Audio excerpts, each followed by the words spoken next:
අයිබෝවන් සෝදායක සන්ධ්‍යාවක් අපි සූදානම් වෙන්නේ සෙනසුරාදා සිඩ්නි තසපුව වැඩසටහන ආරම්භ කරන්නට.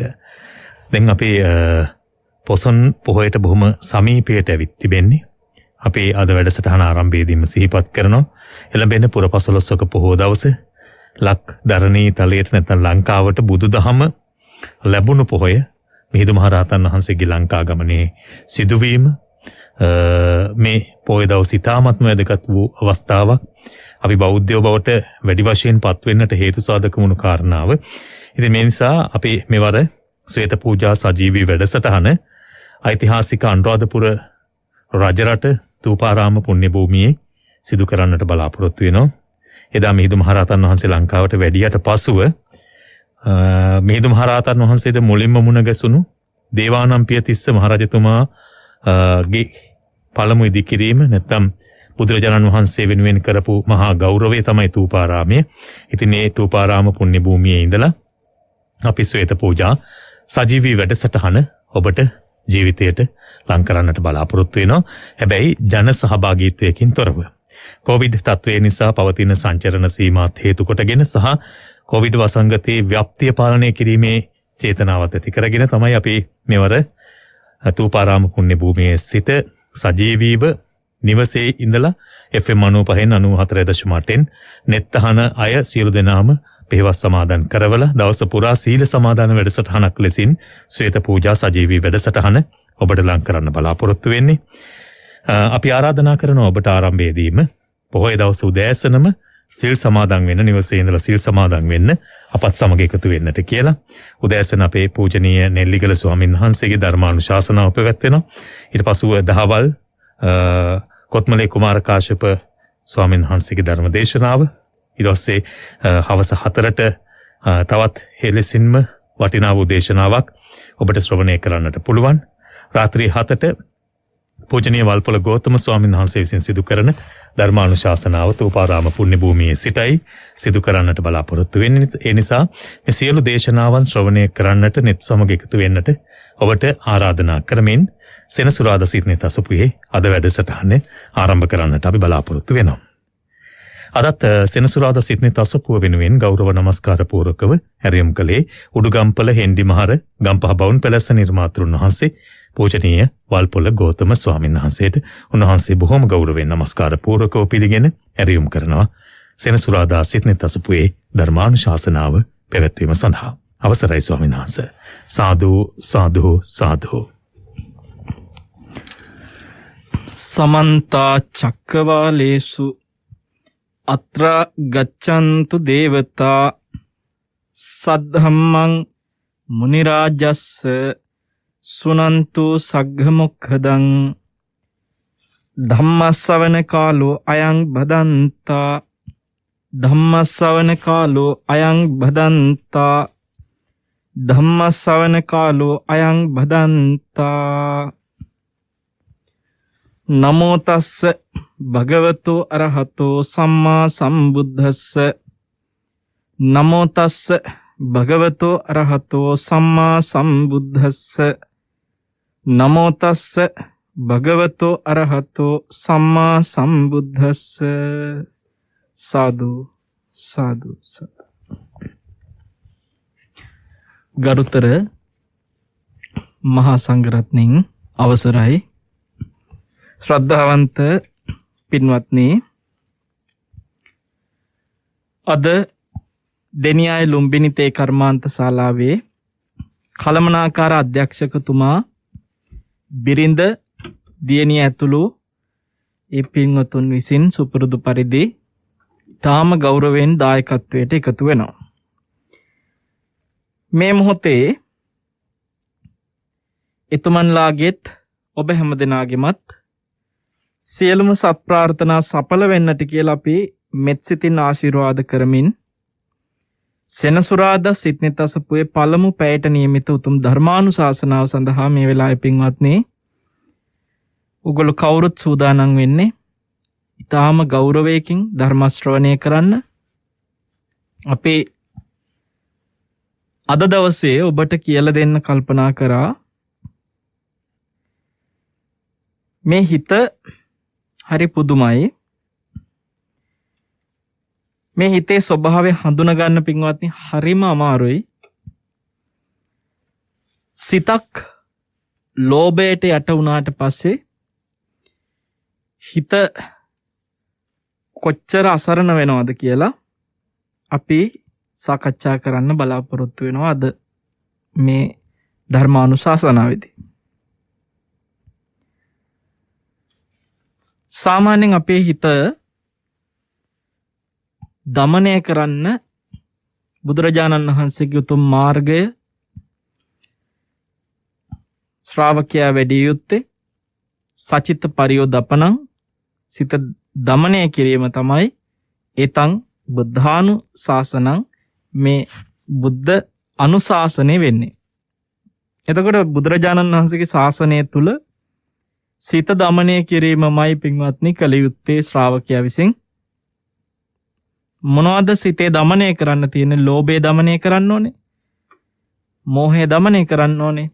ද්වේෂය දමනය කරන්න ඕනේ. මේ ලෝභ දේශ මෝහ සහිත සිතක් දමනය කරන්නට ඒ අවශ්‍ය කරන ප්‍රතිපදාව බුදුරජාණන් වහන්සේ මනාකොට අපිට කියා දීලා තියෙනවා. ඔය ඇත්ත පින්වත්නි මේ සිතේ ඇතිවෙන ලෝභය එහෙම නැත්නම් ද්වේෂය මෝහය තේරුම් ගන්න සමහර වෙලාවට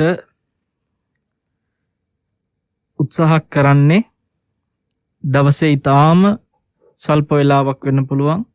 අද අපිට සාමාන්‍ය දවස ගෙවද්දී අපි මේ හිතේ ලෝභය මතුවෙන හැටි, ද්වේෂය මතුවෙන හැටි බොහොම ඕලාරිකව ඇති වෙන අවස්ථාවලදී පවා ඒ ගැන තේරුම් ගන්න උත්සාහය හරි අඩුයි. ඒ නිසාම හිත තේරුම් ගන්න බැරුව පින්වත්නි නොයේ ප්‍රශ්නවල අපි පැටලෙනවා.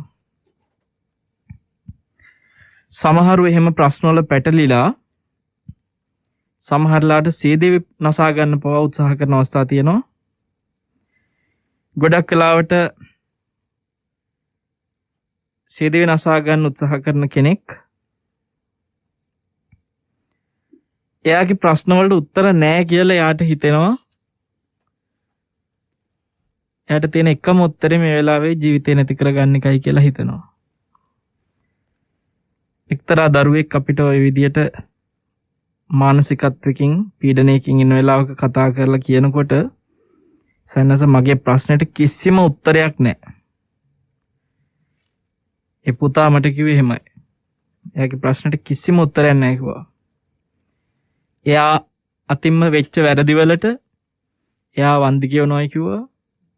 ගෙදරට ප්‍රශ්න කියන්නවත් බැරි තරමටම ගෙදරට බොරු කරලා තියෙන කිව්වා. දැන් මේ ප්‍රශ්න වලට යාට විසඳුමක් කිසිම පිළිතුරක් නැහැ කියලා මෙයාට හිතලා දැන් සීදේ වෙනසා ගන්න.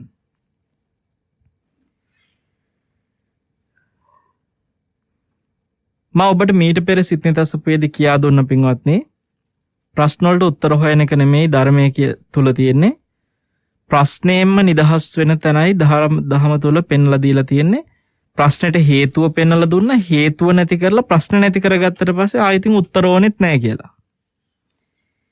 නමුත් ඒ උතුම් ආර්ය මාර්ගය සාමාන්‍ය මට්ටමක ඉන්න කෙනෙකුට තේරුම් ගන්න අමාරු නම් සරල වශයෙන් අපි දෙන උපදේශා දැන් අර දරුවා කිව්වේ යාට ප්‍රශ්නට උත්තර නැහැ කියලානේ. ජීවිතේ සියද වෙනසා ගන්නවා කියන තීරණයට එන්නෙම එහෙම වෙන කිසි උත්තරයක් නැහැ කියලා එකම උත්තරයක හැටියට හිතිච්ච යාට මම මතක් කළා පුතා ඕන ප්‍රශ්නකට උත්තර තියෙනවා. ප්‍රශ්නෙට උත්තරයක් නැතුව නෙමෙයි. දැන් යාට මේ වෙලාවේ මොනවා හරි අතින් වෙච්ච සිදුවීමක් තියෙනවා නම් ඒ සිදුවීම සාපේක්ෂව තවත් කෙනෙක්ගේ වරදක් එක්ක බැලුවට පස්සේ සමහරට මේ දරුවා මේ ලොකු පීඩනයක ඉන්න ප්‍රශ්නේ බොහොම පොඩි ප්‍රශ්නයක් වෙන්න පුළුවන්. මිනිස්සු ඊට වඩා ප්‍රශ්න වලටත් උත්තර හොයා ගන්නවා. හැබැයි පටු හිතක් තියෙන කෙනෙකුට පින්වත්නි තමන්ගේ ප්‍රශ්නේ ලොකු වෙලා ඒ ප්‍රශ්නෙට උත්තරයක් නැහැ කියලා අසරණ වෙච්ච වෙලාවට එයා තේරුම් ගන්න ඕන එකම දේ තමයි උත්තර නැති ප්‍රශ්න නැහැ. ධර්මයේ ඔස්සේ අපි දකින්නේ එකයි. අවසානයේ අපිට අන්තිම උත්තරයට එන්න තියෙන තැන තමයි ප්‍රශ්නෙට හේතුවම නැති කරලා දාන්නත් පුළුවන් උත්තරයක් තියෙනවා. ඕනම ප්‍රශ්නයකට එනිසා උත්තරයක් කාට හරි නැහැ කියලා හිතනවා නම් අපි පැහැදිලිව කියනවා උත්තර නැති ප්‍රශ්න නැහැ. ප්‍රශ්නේ තියෙන්නේ මොකද්ද? උත්තර නැති ප්‍රශ්නයක් හැටියට හිතෙන්නේ එයාගේ හිත කලබල නිසා. සීදී විනාසා ගන්න හිතක් ඇති වෙච්ච කෙනාගේ හිත කලබලයි පින්වත්නි. කලබලයි කියන එකෙන් අදහස් කරන්නේ මේ සාමාන්‍යයෙන් අර භෞතිකව පිටින් පේන්න කලබල වෙනවා කියන එක නෙමෙයි. ඒ කියන්නේ මේ දුවනවා හිට දුවනවා මෙහෙට දුවනවා ඒක නෙමෙයි. හිත කලබලයි. හිත කලබල වුණාට පස්සේ උත්තර පේන්නේ නැහැ.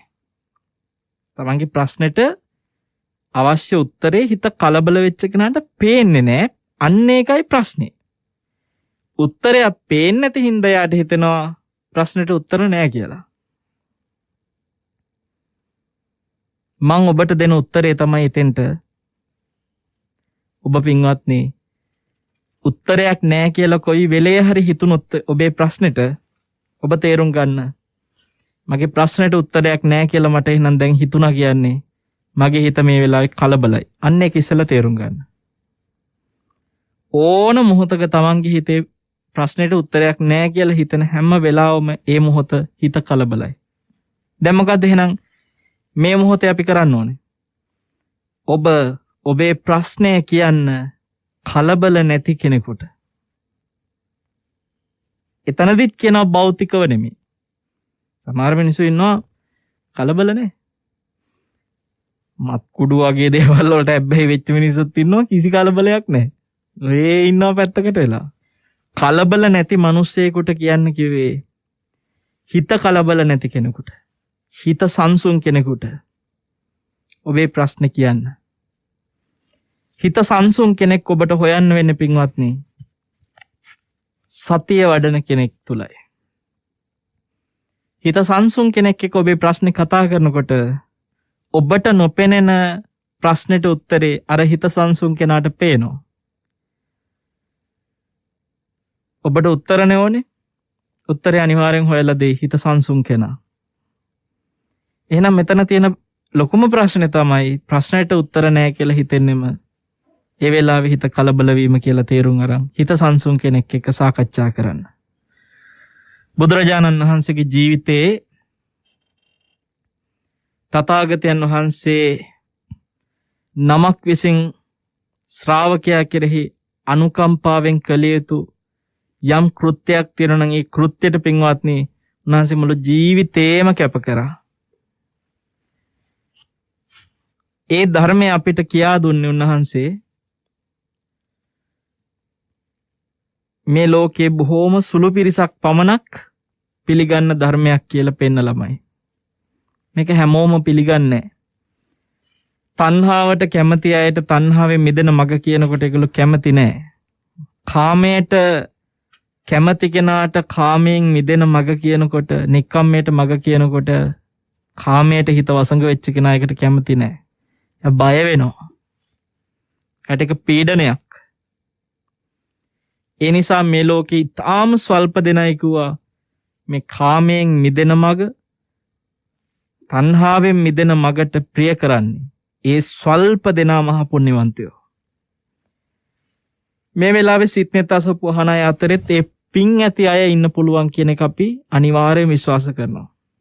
පින තියන අය ඉන්නවා. එහෙම පින තියෙන කෙනෙක්ට මේ දේශනාව සාකච්ඡා කරන එක වැදගත් වෙයි. මොකද අපි අද කතා කරන්නේ ලෝභය ගැන. ලෝභයට හිත පත් වුණාම පින්වත්නි එක හරි පුදුමයි. හිත තේරුම් ගන්න හරි අමාරුයි. හිතක් ලෝභ සහගත වුණාට පස්සේ සෑහීමකට පත් වෙන්නේ නැහැ හිත.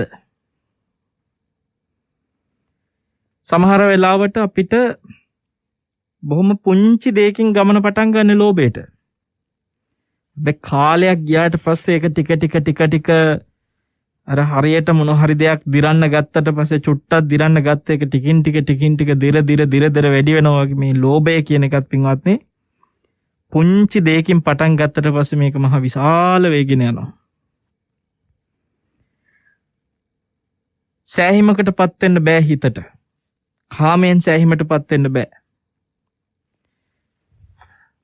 අන්නේ ඒ සිතුවිල්ලි තමන්ගේ හිතවත් තේරුම් ගන්න බැරුව තමන් මහා අගාධයකට වැටීගෙන යන ස්වභාවය කෙනෙකුට ඇති වුණොත් එහෙම එයාට ලං කරගන්න ඕන දේ වෙනුවෙන් එයාට සමීප කරගන්න ඕන දේ එයා සොයන දේ වෙනුවෙන් පින්වත්නි ඕන කැපකිරීමක් කරයි. ඔබට මතක ඇති සමහර රජවරු සමහර නොඑක බලය ඇති ධනය ඇති අය පුංචි දේවල් ලබා ගන්න ජීවිතයේ අවුරුදු ගණන් කැපවීම කරපු ආකාරය. බෝසතාණන් වහන්සේ පවා ඔබට මතකද කුස රජුරවන්ට වෙච්ච දේ? ඒ අපේ බෝසතාණන් වහන්සේ අවුරුදු 7ක් කරපු කැපකිරීම මේ හිතේ ඇතිවෙච්ච ලෝභයක් වෙනුවෙන්, කාමයක් වෙනුවෙන්, අර රාජ්‍ය සැප සම්පත් සියල්ල අතහැරලා දාලා අසුචි පවා ඇද්දා. තමන්ගේ හිතේ ඇතිවෙච්ච කාමයක්, ඒ කාමයට වසඟ වෙලා අපි පින්වත්නි ඕන කුණු ගොඩක් කරයි. ඒවට කැපකිරීම කරයි අවුරුදු ගණන්. ජීවිතේ සමහර වෙලාවට අපි පාලනය කරගත්ත හිතක් වුණත් පින්වත්නි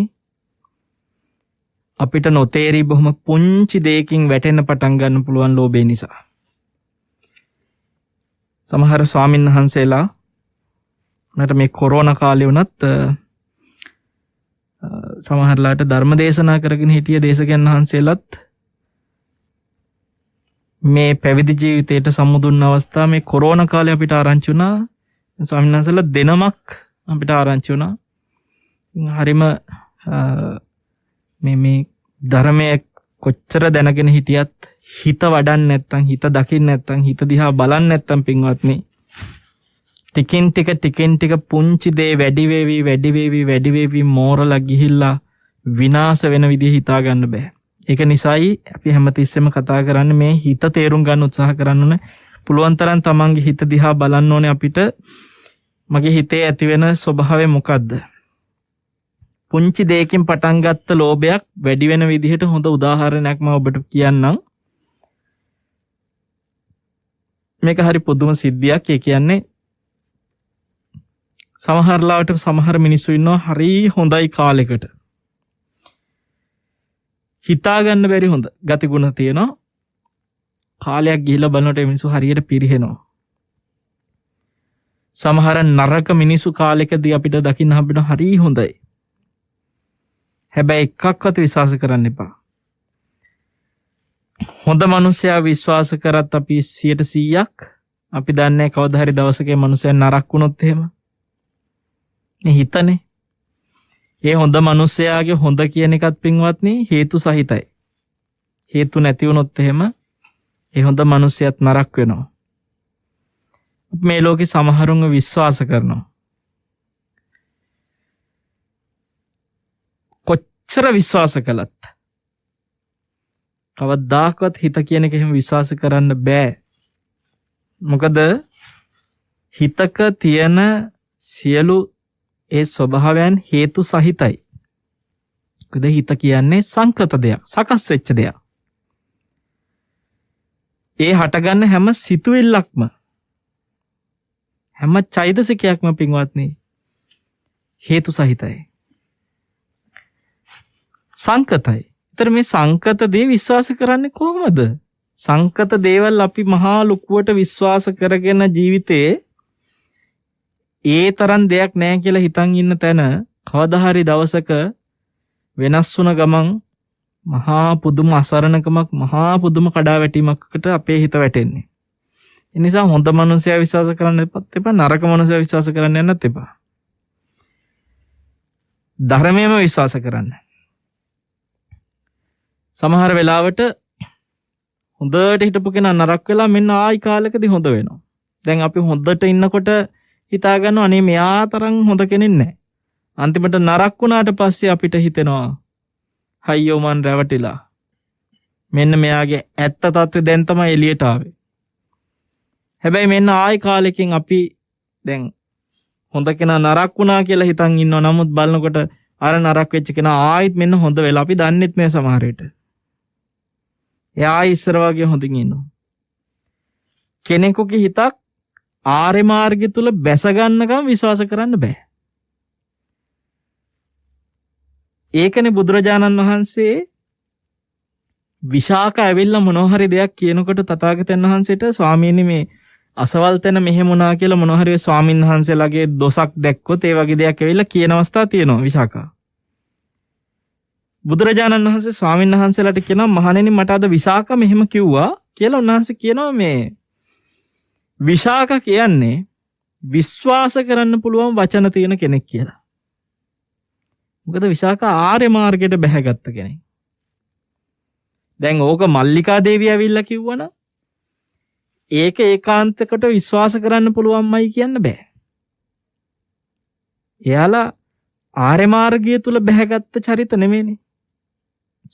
සෝතේට ආපන්න වෙන්න ඕනේ. ආර්ය මාර්ගයට බැහැ ගන්න වෙන්න ඕනේ. අන්න විශ්වාස කළ හැකි කෙනෙක් එතනින් එහාට යා ආර්ය අෂ්ටාංගික මාර්ගය තුලයි හිත වඩන්නේ. එයාගේ වචන විශ්වාස කරන්න පුළුවන්. පින්වත්නි,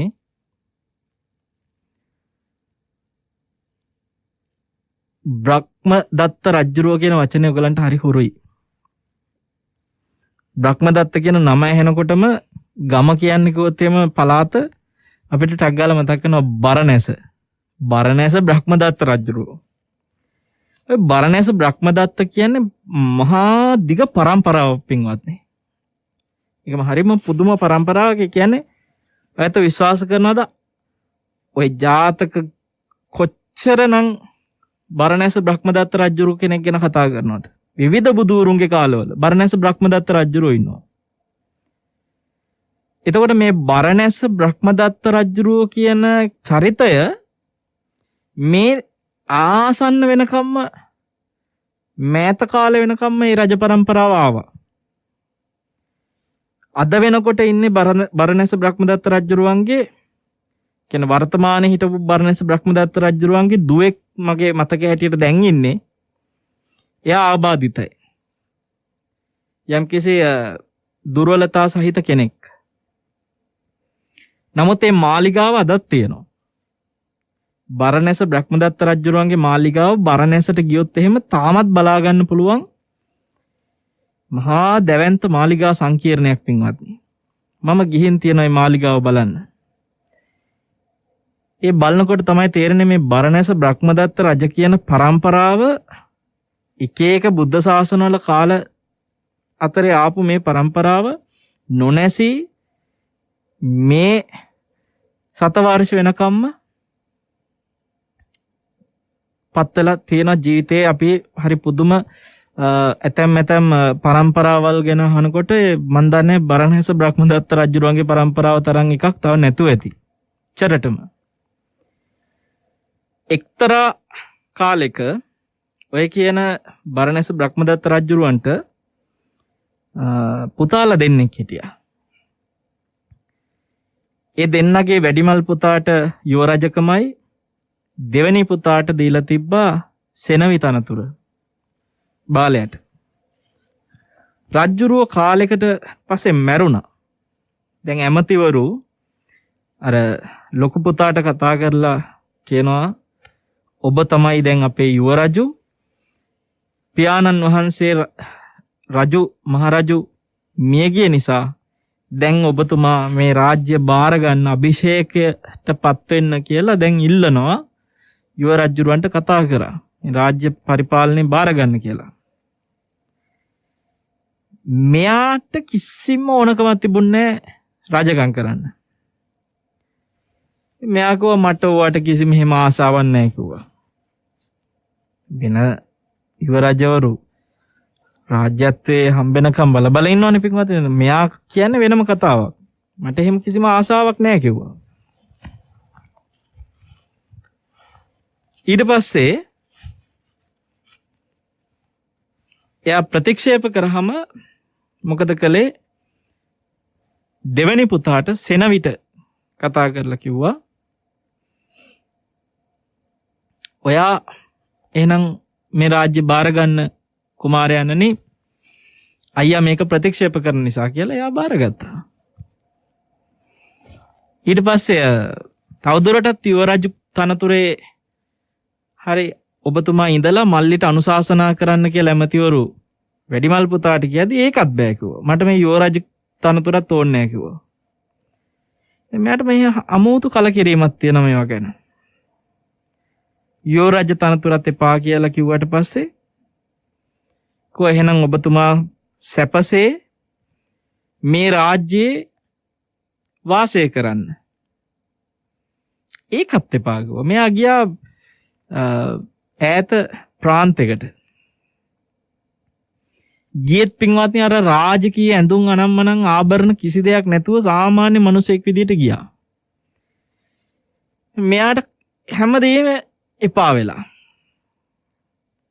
බලය, ධනය, සැප කිසි දෙයක් ඕනේ නැහැ. මෙයා සාමාන්‍ය මිනිසෙක් විදියට ඔහේ ගිහිල්ලා ඒ පළාතේ සිටුවරෙක් හිටියා. බොහොම ඈත ප්‍රාන්තයක. එතකොට මේ ප්‍රාන්තේ හිටපු සිටුවරයාගේ ගෙදර මෙහෙකාරකම් කරන්න කැමතියි කියලා ගිහින් දැනුවත් කළාම මෙයාට දුන්නා වැඩකාරකම් කරන්න. දැන් මේ බලන්න රටේ රජතුමා වෙන්න සියලු සුදුසුකම් වලින් හිටපු මිනිසයා ගිහිල්ලා මේ සිටු මැදුරක මෙහෙකාරකම් කරන. ඔබට අර මුල් ටික ඇහෙනකොට හිතෙන්නේ නැති මෙයා ගිහිල්ලා මහාන වෙයි කියලා. ඒ කියන්නේ රජකමත් එපා, යුව රජකමත් එපා, රාජ්‍යය තුල සැප විඳ විඳ ඉන්න ඕනෙත් නැහැ කියලා ගියපු මිනිස්සු මහාන වෙන්න බෑ නෑ. මෙන්න සීටු ගෙදරකට ගිහිල්ලා වැඩකාරකම් කරනවා දැන්. ඉතින් කාලයක් යනකොට සිටුවරයා දැනගත්ත මෙයා ඇවිල්ලා මේ අසවලා කියලා. දැනගත්තට පස්සේ සිටුවරයා බය වුණා. මොකද මොකෝ වුණත් මල්ලිනේ දැන් රජ්ජුරුව. ඔබතුමා අපිට සේවය කරන්න මෙහෙකාරකම් කරන්න ඕනේ නැහැ. ඔබතුමා අපේ නිවසේ ඔහම ඉන්න. අපි ඔබතුමාට හැම විදියෙම අවශ්‍ය සැප සම්පත් පහසුකම් ඔබතුමාව පෝෂණය කිරීම ඔක්කොම බලන්නම් කිව්වා. වැඩකාරකමින් අයින් කළා. දැන් සිටු මාලිගාවට වෙලා ඉන්නෝ හේ. මිනිස්සුගේ ජීවිත හරි පුදුමයි පින්වත්නි. දැන් මෙහෙම ඉන්නකොට කාලයක් යද්දී ඉඩම් පරීක්ෂා කරන ඔය රාජධානියේ ඉන්නවන් නිලධාරීන් මේ කට්ටිය මේ ගමටත් ආවා. දැන් රාජකීය පුරුෂයන් මේ රාජ්‍ය නිලධාරීන් රජතුමාගේ සමීපව සේවය කරන පිරිසක්. සිටුවරයට හොඳ අදහසක් ආවා. අපි උපයන ධනය රජමාලිගාවට බදු විදියට ගෙවනවා. මට ඔය බදු වලින් නිදහස් වෙන්න තිබ්බනම් මෙතුමට අවශ්‍ය කරන සැප සම්පත් පෝෂණය කරන්න එක මට බරක් වෙන්නේ කියලා මේ තරුණයාට ඉල්ලීමක් කරනවා. ඔබේ මල්ලිනේ දැන් රජ්ජුරුව. ඔබට පුළුවන් නම් මේ රාජපුරුෂයෝ අතේ මේ ලියුමක් යවන්න. මේ අපේ සිටුමාලිගාවෙන් ගෙවන බදු වලින් අපිව නිදහස් කරවන්න කියලා. මොකද අපි ඔබතුමාව පෝෂණය කරන හින්දා ඒක අපිට පහසුවක් පුළුවන් නම් මේ බදු වලින් නිදහස් කරන්න කියලා මෙයා ලියුමක් ලියලා දුන්නා. රජ්ජුරුවේ ලියුම දැක්ක ගමන් ඒ සිටුමාලිගාව බදු වලින් නිදහස් කළා. ඒක දැනගත්ත ඒ ගමේ හිටපු ඒ පළාතේ හිටපු අනිත් මිනිස්සු. අසවල් සිටුවරයා බදු වලින් නිදහස්. ඒ මිනිස්සු සමිතියක් තියලා කතා වුණා අපිත් පුළුවන් නම් බදු වලින් නිදහස් වෙන්න පොටක් හදාගමු මේකත් එක්ක කියලා. ගිහිල්ලා කිව්වා රජ්ජුරුවන්ට අපි ගෙවන බදු මේ ගමේ ඉන්න සියලු දෙනාම කැමති ඔබතුමාට ගෙවන්න අදින් පස්සේ. අපි අපේ බදු ඔක්කොම ඔබතුමාට ගෙවන්නම්. අපිව පුළුවන් නම් මාලිගාවට බදු ගෙවන එකෙන් නිදහස් කරවන්න කියලා. මොකද ඒතර මිනිස්සුන්ට පුළුවන් මේ රජෙකුට නෙමෙයිනේ ගෙවන්නේ සාමාන්‍ය මිනිසෙක් විදිහට ඉන්න කෙනෙක්ටනේ. එතකොට අර රජ්ජුරුවන්ට ගෙවන විදිහට ලොකුවට බරක් නැති වෙන විදිහට බදු ටික ගෙවා ගන්න පුළුවන් හින්දා ලොකු නීති රීති නෑ. දැන් රජෙකුට බදු ගෙවනකොට ලොකු නීති රීති ඒවට යටත් වෙලා කරන්නේ. දැන් මේ මිනිසයාට සාමාන්‍ය විදිහට එකතු කරලා දෙන්න තියෙන්නේ. මිනිස්සු ඇවිල්ලා ගමේ අය යෝජනා කරාට පස්සේ අපි බදු අදින් පස්සේ ඔබතුමාට ගෙවන්නම් අපිවත් නිදහස් කරවන්න. දැන් මොකද කළේ? ලියුමක් ලියලා දුන්නා මල්ලිට. රජ්ජුරුව දැන් ඒ මුළු ගමම බදු වලින් නිදහස් කරලා මිනිස්සුන්ට පැවරුවා. එහෙනම් ඒ අපිට මාලිගාවට ගෙවපු බදු ඔක්කොම අදින් පස්සේ අපේ අයියට ගෙවන්න. ඔන්න වැඩේ පටන් ගත්ත තැන. පින්වත්නි, අර බදු ලැබෙන්න ගත්තට පස්සේ මෙයාට දැන් විශාල ධනස්කන්ධයක් මාසිකව එන්න ගත්තා. ලාභ සත්කාර කීර්ති ප්‍රශංසා කියන්නේ බුදුරජාණන් වහන්සේ පෙන්නන උලක් ඇනුනොත් ඉතින් කෙලින්ම තුවාලයි. දැන් මේ බදු ගමේ බදු සල්ලි ටික එන්න ගත්තට පස්සේ එතනින් ඔන්න හිත පිරිහෙන්න ගත්තා. මෙච්චර මේ ඔහේ අතෑරගෙන පාඩුවේ හිටපු මිනිසයා. සමහර ලොකු ධනයක් නැති මිනිස්සු ධනය හම්බුණාට පස්සේ විනාශ වෙලා ගිහිල්ලා හිරේ විලංගු වැටෙන හැටි පව බහලා ඇති. සල්ලිත් එක්ක මිනිස්සු විනාශ වෙනවා කියලා බහලා ඇති. සල්ලි වලට සර්පයා කියලා කියනවා අහලා ඇති. ඇයි සර්පයා කියන්නේ? දෂ්ට කරනවා. සර්පේ කල්ලන්න පුළුවන්. හැබැයි පරිස්සමින්.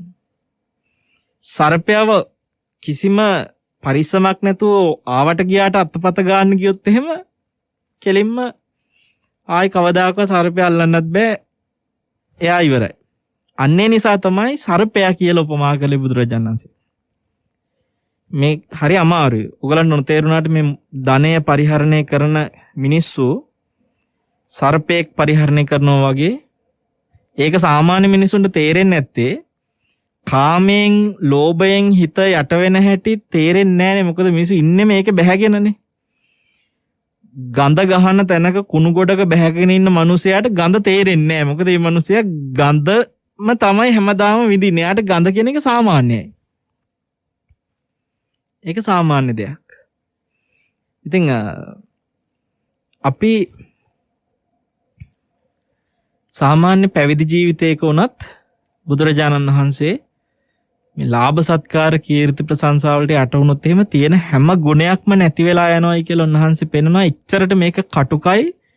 එච්චරටම මේක කියන්නේ මොන තැනදී වුණත් සමහරවිට අම්මා වෙනුවෙන්වත් බොරු කියපු නැති අය ලාභ සත්කාර වෙනුවෙන් බොරු කියනවායි කියලා උන්වහන්සේ පෙන්නනවා. එච්චරටම මේක දරුණුයි.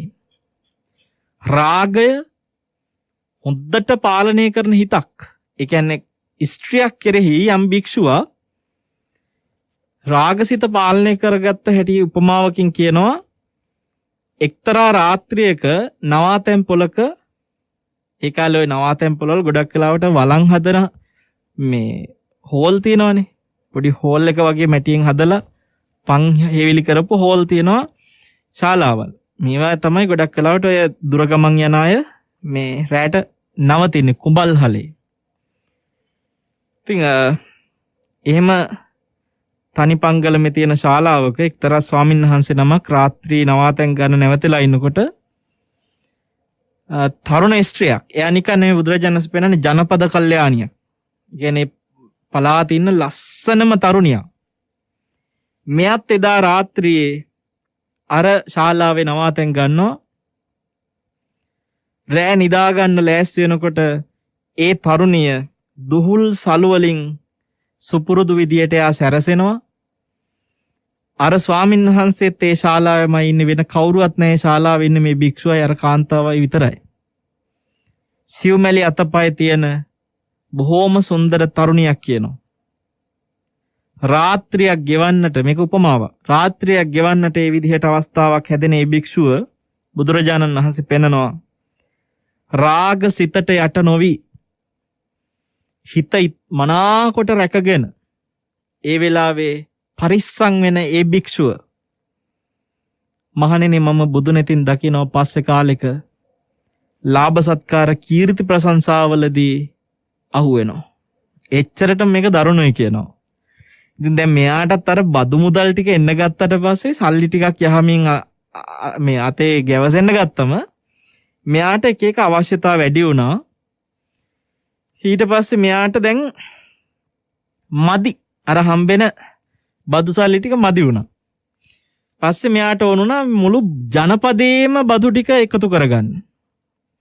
මලිත් ලියුමක් යවුවා, මට මේ ටික මදි, මට ඕනේ ජනපදේම බදු. මේ ජනපදේම රාජභාණ්ඩාගාරයට බදු දෙන එක නිදහස් කරලා මට ඒක හරවන්න. අනේ අර රජුරෝ ඒකත් කළා. ඊට පස්සේ මෙයාට ඕනුණා යුවරජකම. දැන් මේ ජනපදයේම බදු ලැබෙන්න ගත්තට පස්සේ ඒ බදු වලින් ජීවත් වෙන්න අවශ්‍ය විදිහට මෙයාගේ අර සැප පරිසරය වැඩි කරගන්නවා, අවශ්‍යතාව වැඩි කරගන්නවා. එතකොට එයාට අන්තිමට ඒ ජනපදෙන්ම ලැබිච්ච බදුත් මදි වෙනවා. දැන් මේ විදියට ගිහිලා කොහෙන් නවතීද පින්වත්නි? කෙලිම ඉල්ලලා ඇව්ව මට යුවරජකම ඕනේ. රජුරෝ අයි දෙසරයක් හිතුවේ නෑ, යුවරජකම දුන්නා. කලිනුත් හිටිය යුවරජුරෝනේ. යුවරජ වුණාට පස්සේ දැන් මෙයාට ඒකත් බෑ, මදි. එයාට දැන් හැමතිස්සෙම හිතනවා මං යුවරජ වෙලා ඉන්න ඕන කෙනෙක් නෙමෙයිනේ. මටනේ මේ රාජ්‍ය අයිති වෙන්න තිබ්බේ. මෙයාට දැන් හිතුණා මට මේ රාජ්‍ය ගන්න ඕනේ. මෙයා මොකද කළේ? එයාට පක්ෂපාතී මේ ඇමතිවරු, එයාට පක්ෂපාතීව හිටපු පුරෝහිතවරු කට්ටියත් එක්ක එකතු වෙලා රහසේ සංවිධානය වෙලා ආයුධ සන්නද්ධ සෙබළු සූදානම් කරගෙන මෙයා රජ්ජුරුවන්ට හොරෙන්ම යුද්ධයක් සූදානම් කරගත්තා. බලන්න පින්වත්නි කොහොම හිටිය කෙනාද? හිත හැම දෙයකටම හිත. ඒකයි මං කිය පුංචි දෙයකින් පටන් අරන් දන්නේ නැතුව හිත පැතිරලා යන්න පුළුවන් විනාශෙක. අන්තිමට දුර ගිහිල්ලා හැරලා බැලුවට පස්සේ හිටියේ කොහෙද දැන් කොහෙද කියලා තේරෙන්නේ පින්වත්නි අපිට අපේ හිත දිහා බලනකොට. එච්චරට මේවා මේ ලෝභය හිතේ පැතිරෙනකොට, කාමයට හිත වසඟ වෙනකොට, සෑහීමටපත් වෙන්න බැරි හිත තේරුම් ගන්න බෑ මේක දුවන විදිහ. යුද්ධ ප්‍රකාශ කළා. යව්වා ලියුමක්. එක්ක මට රාජ්‍ය දෙන්න, නැත්තම් යුද්ධයකට එන්න. මේ රජුරෝ, ඒ කියන්නේ මේ මල්ලිනේ, මෙයා හරි බුද්ධිමත් පින්වත්නි. මෙයා බැලුවා මේ මෝඩයා මේ හම්බෙන්න තිබ්බ රාජ්‍ය එපා කියාගෙන, යුවරජකමත් එපා කියාගෙන, මාලිගාවෙත් ඉන්න බෑ කියාගෙන වැඩකාරකම් කරන්න ගිහිල්ලා දැන් මෙතන ඇවිල්ලා මේ විදියට රාජ්‍යෙම ඉල්ලනවා. මෙයාව ඔය ඉන්න පොඩි සෙබළු ටිකත් එක්ක මරලා දාන එක මට එච්චර දෙයක් නෙමෙයි, යුද්ධයක් කරලා. නමුත් මේ මිනිස්යාව ඔහොම මරලා දැම්මට පස්සේ මට එන නින්දාවට වැඩිය මට සැපයි මේ රාජ්‍ය දීලා දාන එක කියලා මේ මල්ලි කෙලින්ම මොකද කරේ? හරි පා ගන්න රාජ්‍ය කියලා දුන්නා. දැන් ඔබ හිතන්න අර එදා අයියන්ඩි මේ ඔක්කොම දාලා ගිහිල්ලා මල්ලි මේ ටික බාර ගන්නකොට මිනිස්සු හිතන්නේ නැති මල්ලි තමයි මෙතන ලෝභය. අයියට හම්බෙන්න තියෙන එක ඔන්න ගත්තා පැනගෙන. බලන්නේ අයියා කොච්චර ශ්‍රේෂ්ඨයිද. අනේ කිසි දෙයක් නැතුව අන්න ගිහිල්ලා මෙහෙම ඉන්නවා කියලා හිතනවා. ඒක මම මිනිස්සු සමහරලාට අද හොඳයි හෙට නරකයි මේ හිතේ හැටෙන පින්වත්නි එකක්වත් විශ්වාස කරන්න බෑ කවුද කොහොමද මොකද්ද කියලා. කොයි වෙලාවෙ මොනවද වෙන්න කියන්න බෑ. දැන් අපිට නරකයි වගේ පේන රජුරෝ හොඳ වෙනවා. හොඳයි කියන මිනිහා මෙන්න නරක වෙනවා. ගත්ත රාජ්‍ය. දැන් මේ අධිවේගින් කාමයට හිත ඇදිලා ගියපු ලෝභය පස්සේ හඹාගෙන ගියපු මේ හිත ඔබ හිතනවාද රටේම රාජ්‍ය ගත්තත් මේකෙන් සෑහීමටපත් වෙනවා කියලා? නෑ, මදි.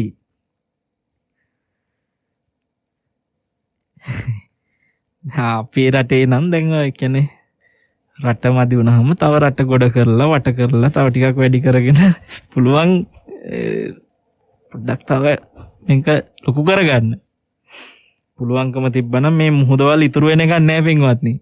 කාටත් පුළුවන්කම තිබ්බනම් හැමතැනම මුළු රටවල් ඔක්කොම ගොඩ කරගෙන ගිහිල්ලා මේවා, මොකද මේ හැම කෙනෙකුටම ඔබ හිතන්න ඔය ජනාධිපති වෙන අය, අගමැති වෙන අය, එක එක රටවල් වල සමහර රටවල අගමැතිනේ රටේ ඉන්න ප්‍රධානියා. ඇතැම් රටවල ඉතින් ඔය කොයි තනතුරට ගියත් එයාලා සෑහීමටපත් වෙන්නේ නැහැ පින්වත්නි. වර්තමානයේ හැදලා තියෙන නීති සමුදායත් එක්ක ලෝකයේ යන ක්‍රමවේදෙත් එක්ක බැරිකම මිසක් නැත්තම් රජ වෙච්ච රජවරුන්ගේ හැටියක් තමයි යුද්ධ කර කර තව රාජ්‍ය ප්‍රාන්ත තව රටවල් අල්ලනවා. රජවරුන්ගේ කාලේ යුද්ධ කියලා ඇහෙන්නේ ඒකනේ. තව ඒවා අල්ලනවා. මදි, කොච්චර ලැබුණත් මදි. මොකද දනදුනේ දැන් මෙයා රජකම ගත්තානේ. දැන් මේ අයියන්ඩි මදිනේ දැන්. මෙයා දැන් කල්පනා කර ඉන්නවා තව එකක් කොහෙන්ද ගහගන්නේ. කොයි දැන් මෙයා බලන්නේ රට පාලනය කරන එකට වඩා කොයි රටද අල්ලන්නේ දැන්. ඔබ හිතන්න එහෙම රජෙක් ආවට පස්සේ තමන්ගේ අර අසීමිත බලය හොයා ධනය හොයා යන මිනිහෙක් රටක් දියුණු කරන්නේ නැහනේ. බලයට කෑදර වුණාට පස්සේ මේ මිනිස්යාගේ මඩිය තර කරගන්න හිත ඉන්න වෙලාවේ රට පාලනය කරන්න, රට වෙනුවෙන් දියුණු කරන්න තියෙන දේවල් වලට අවධානයක් යන්නේ නැහැ. දැන් මල්ලි රට කරගෙන ගියපු කාලේ වගේ නැතුව ඇති. දැන් මේ අයියන්ඩි රට ගත්තට පස්සේ රටේ කිසිම දෙයක් මේ වෙලාවේ එයාට වගක් නැතුව ඇති. රටේ මිනිස්සු දැන් හිත ඇති. මේක අර හිටපු වැඩකාරකම් කර හිටියානම් හොඳයි කියලා දැන් හිතෙනවා ඇති මිනිසුන්ට. කරුමෙට ඇවිල්ලා මේ රට ගත්ත අපරාධේ හොඳට තිබ්බ රටක දැන් කියනවා ඇති. පින්වත්නි, අපි මේ වෙලාවේ ඔය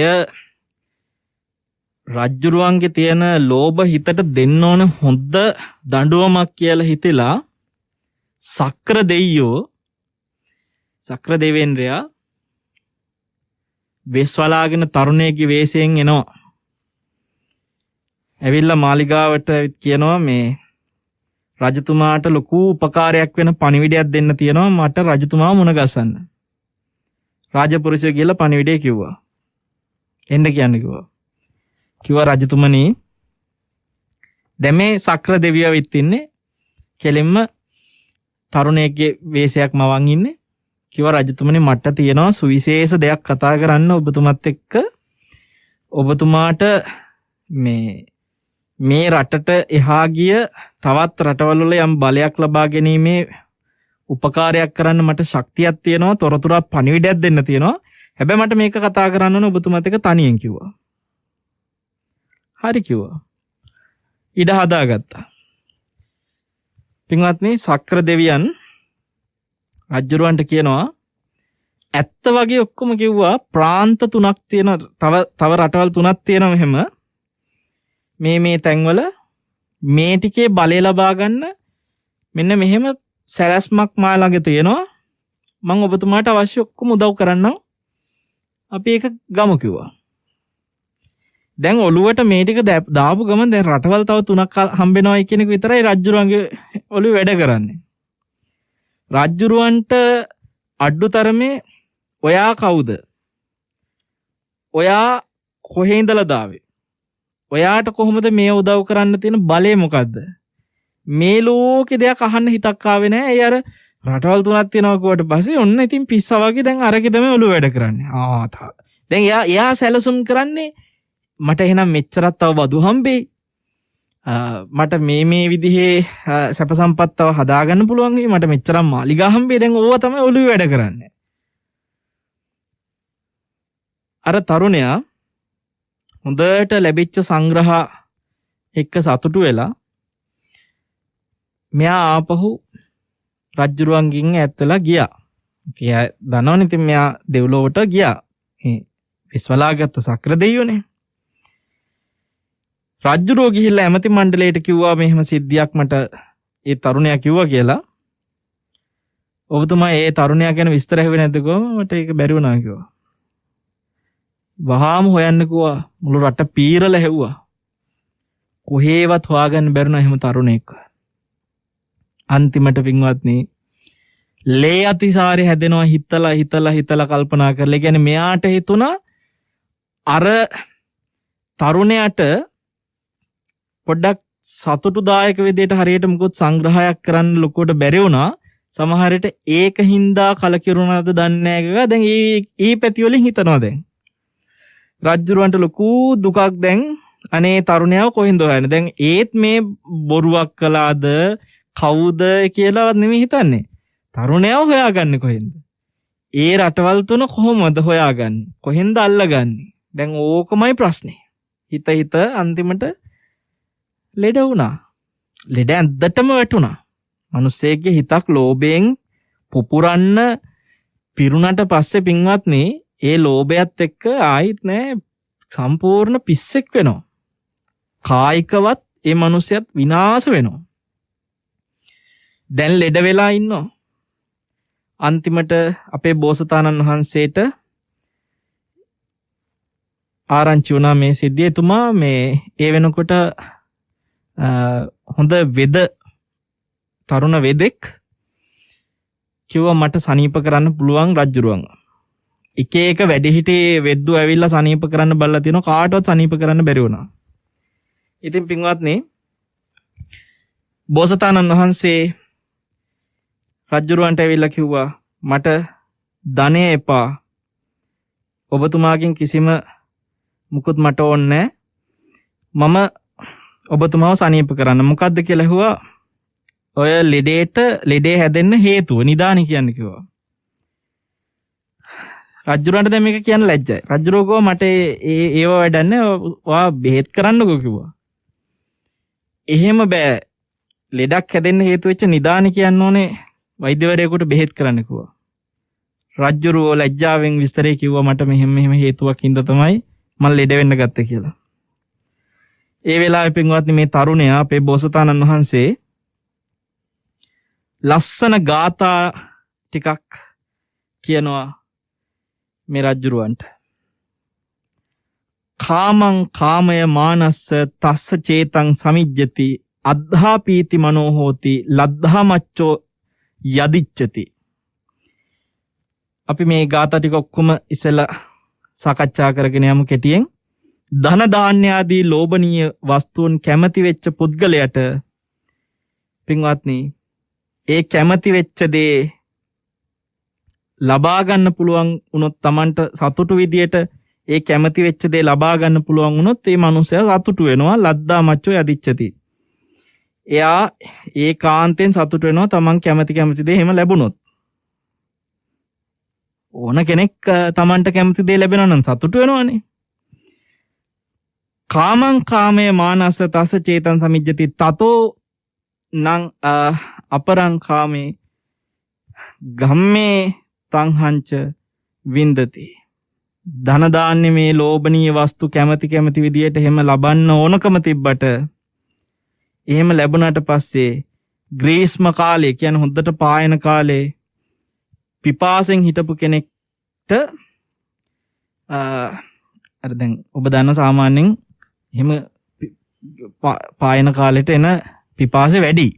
ඒ වගේ කියනවා එහෙම කැමති දේ හිතට එන්න හිත ඒකට වැටෙන්නේ.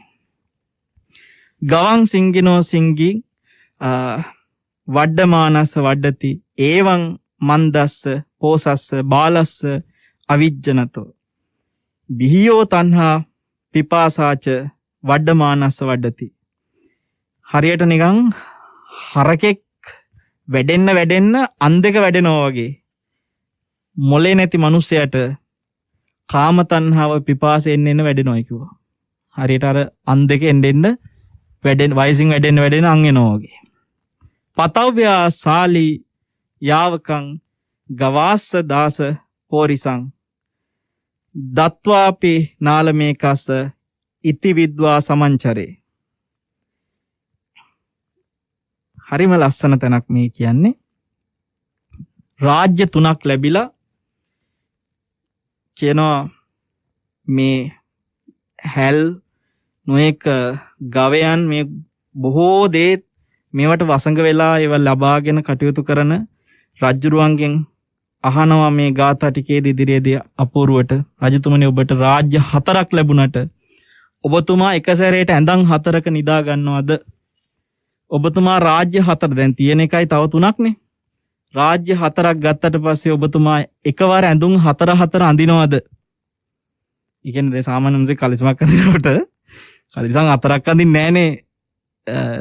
ඒ වගේ ඔබතුමා රාජ්‍ය 4ක් ගත්ත කියලා එකපාර පිගම් 4ක් එක සැරේට කනවද?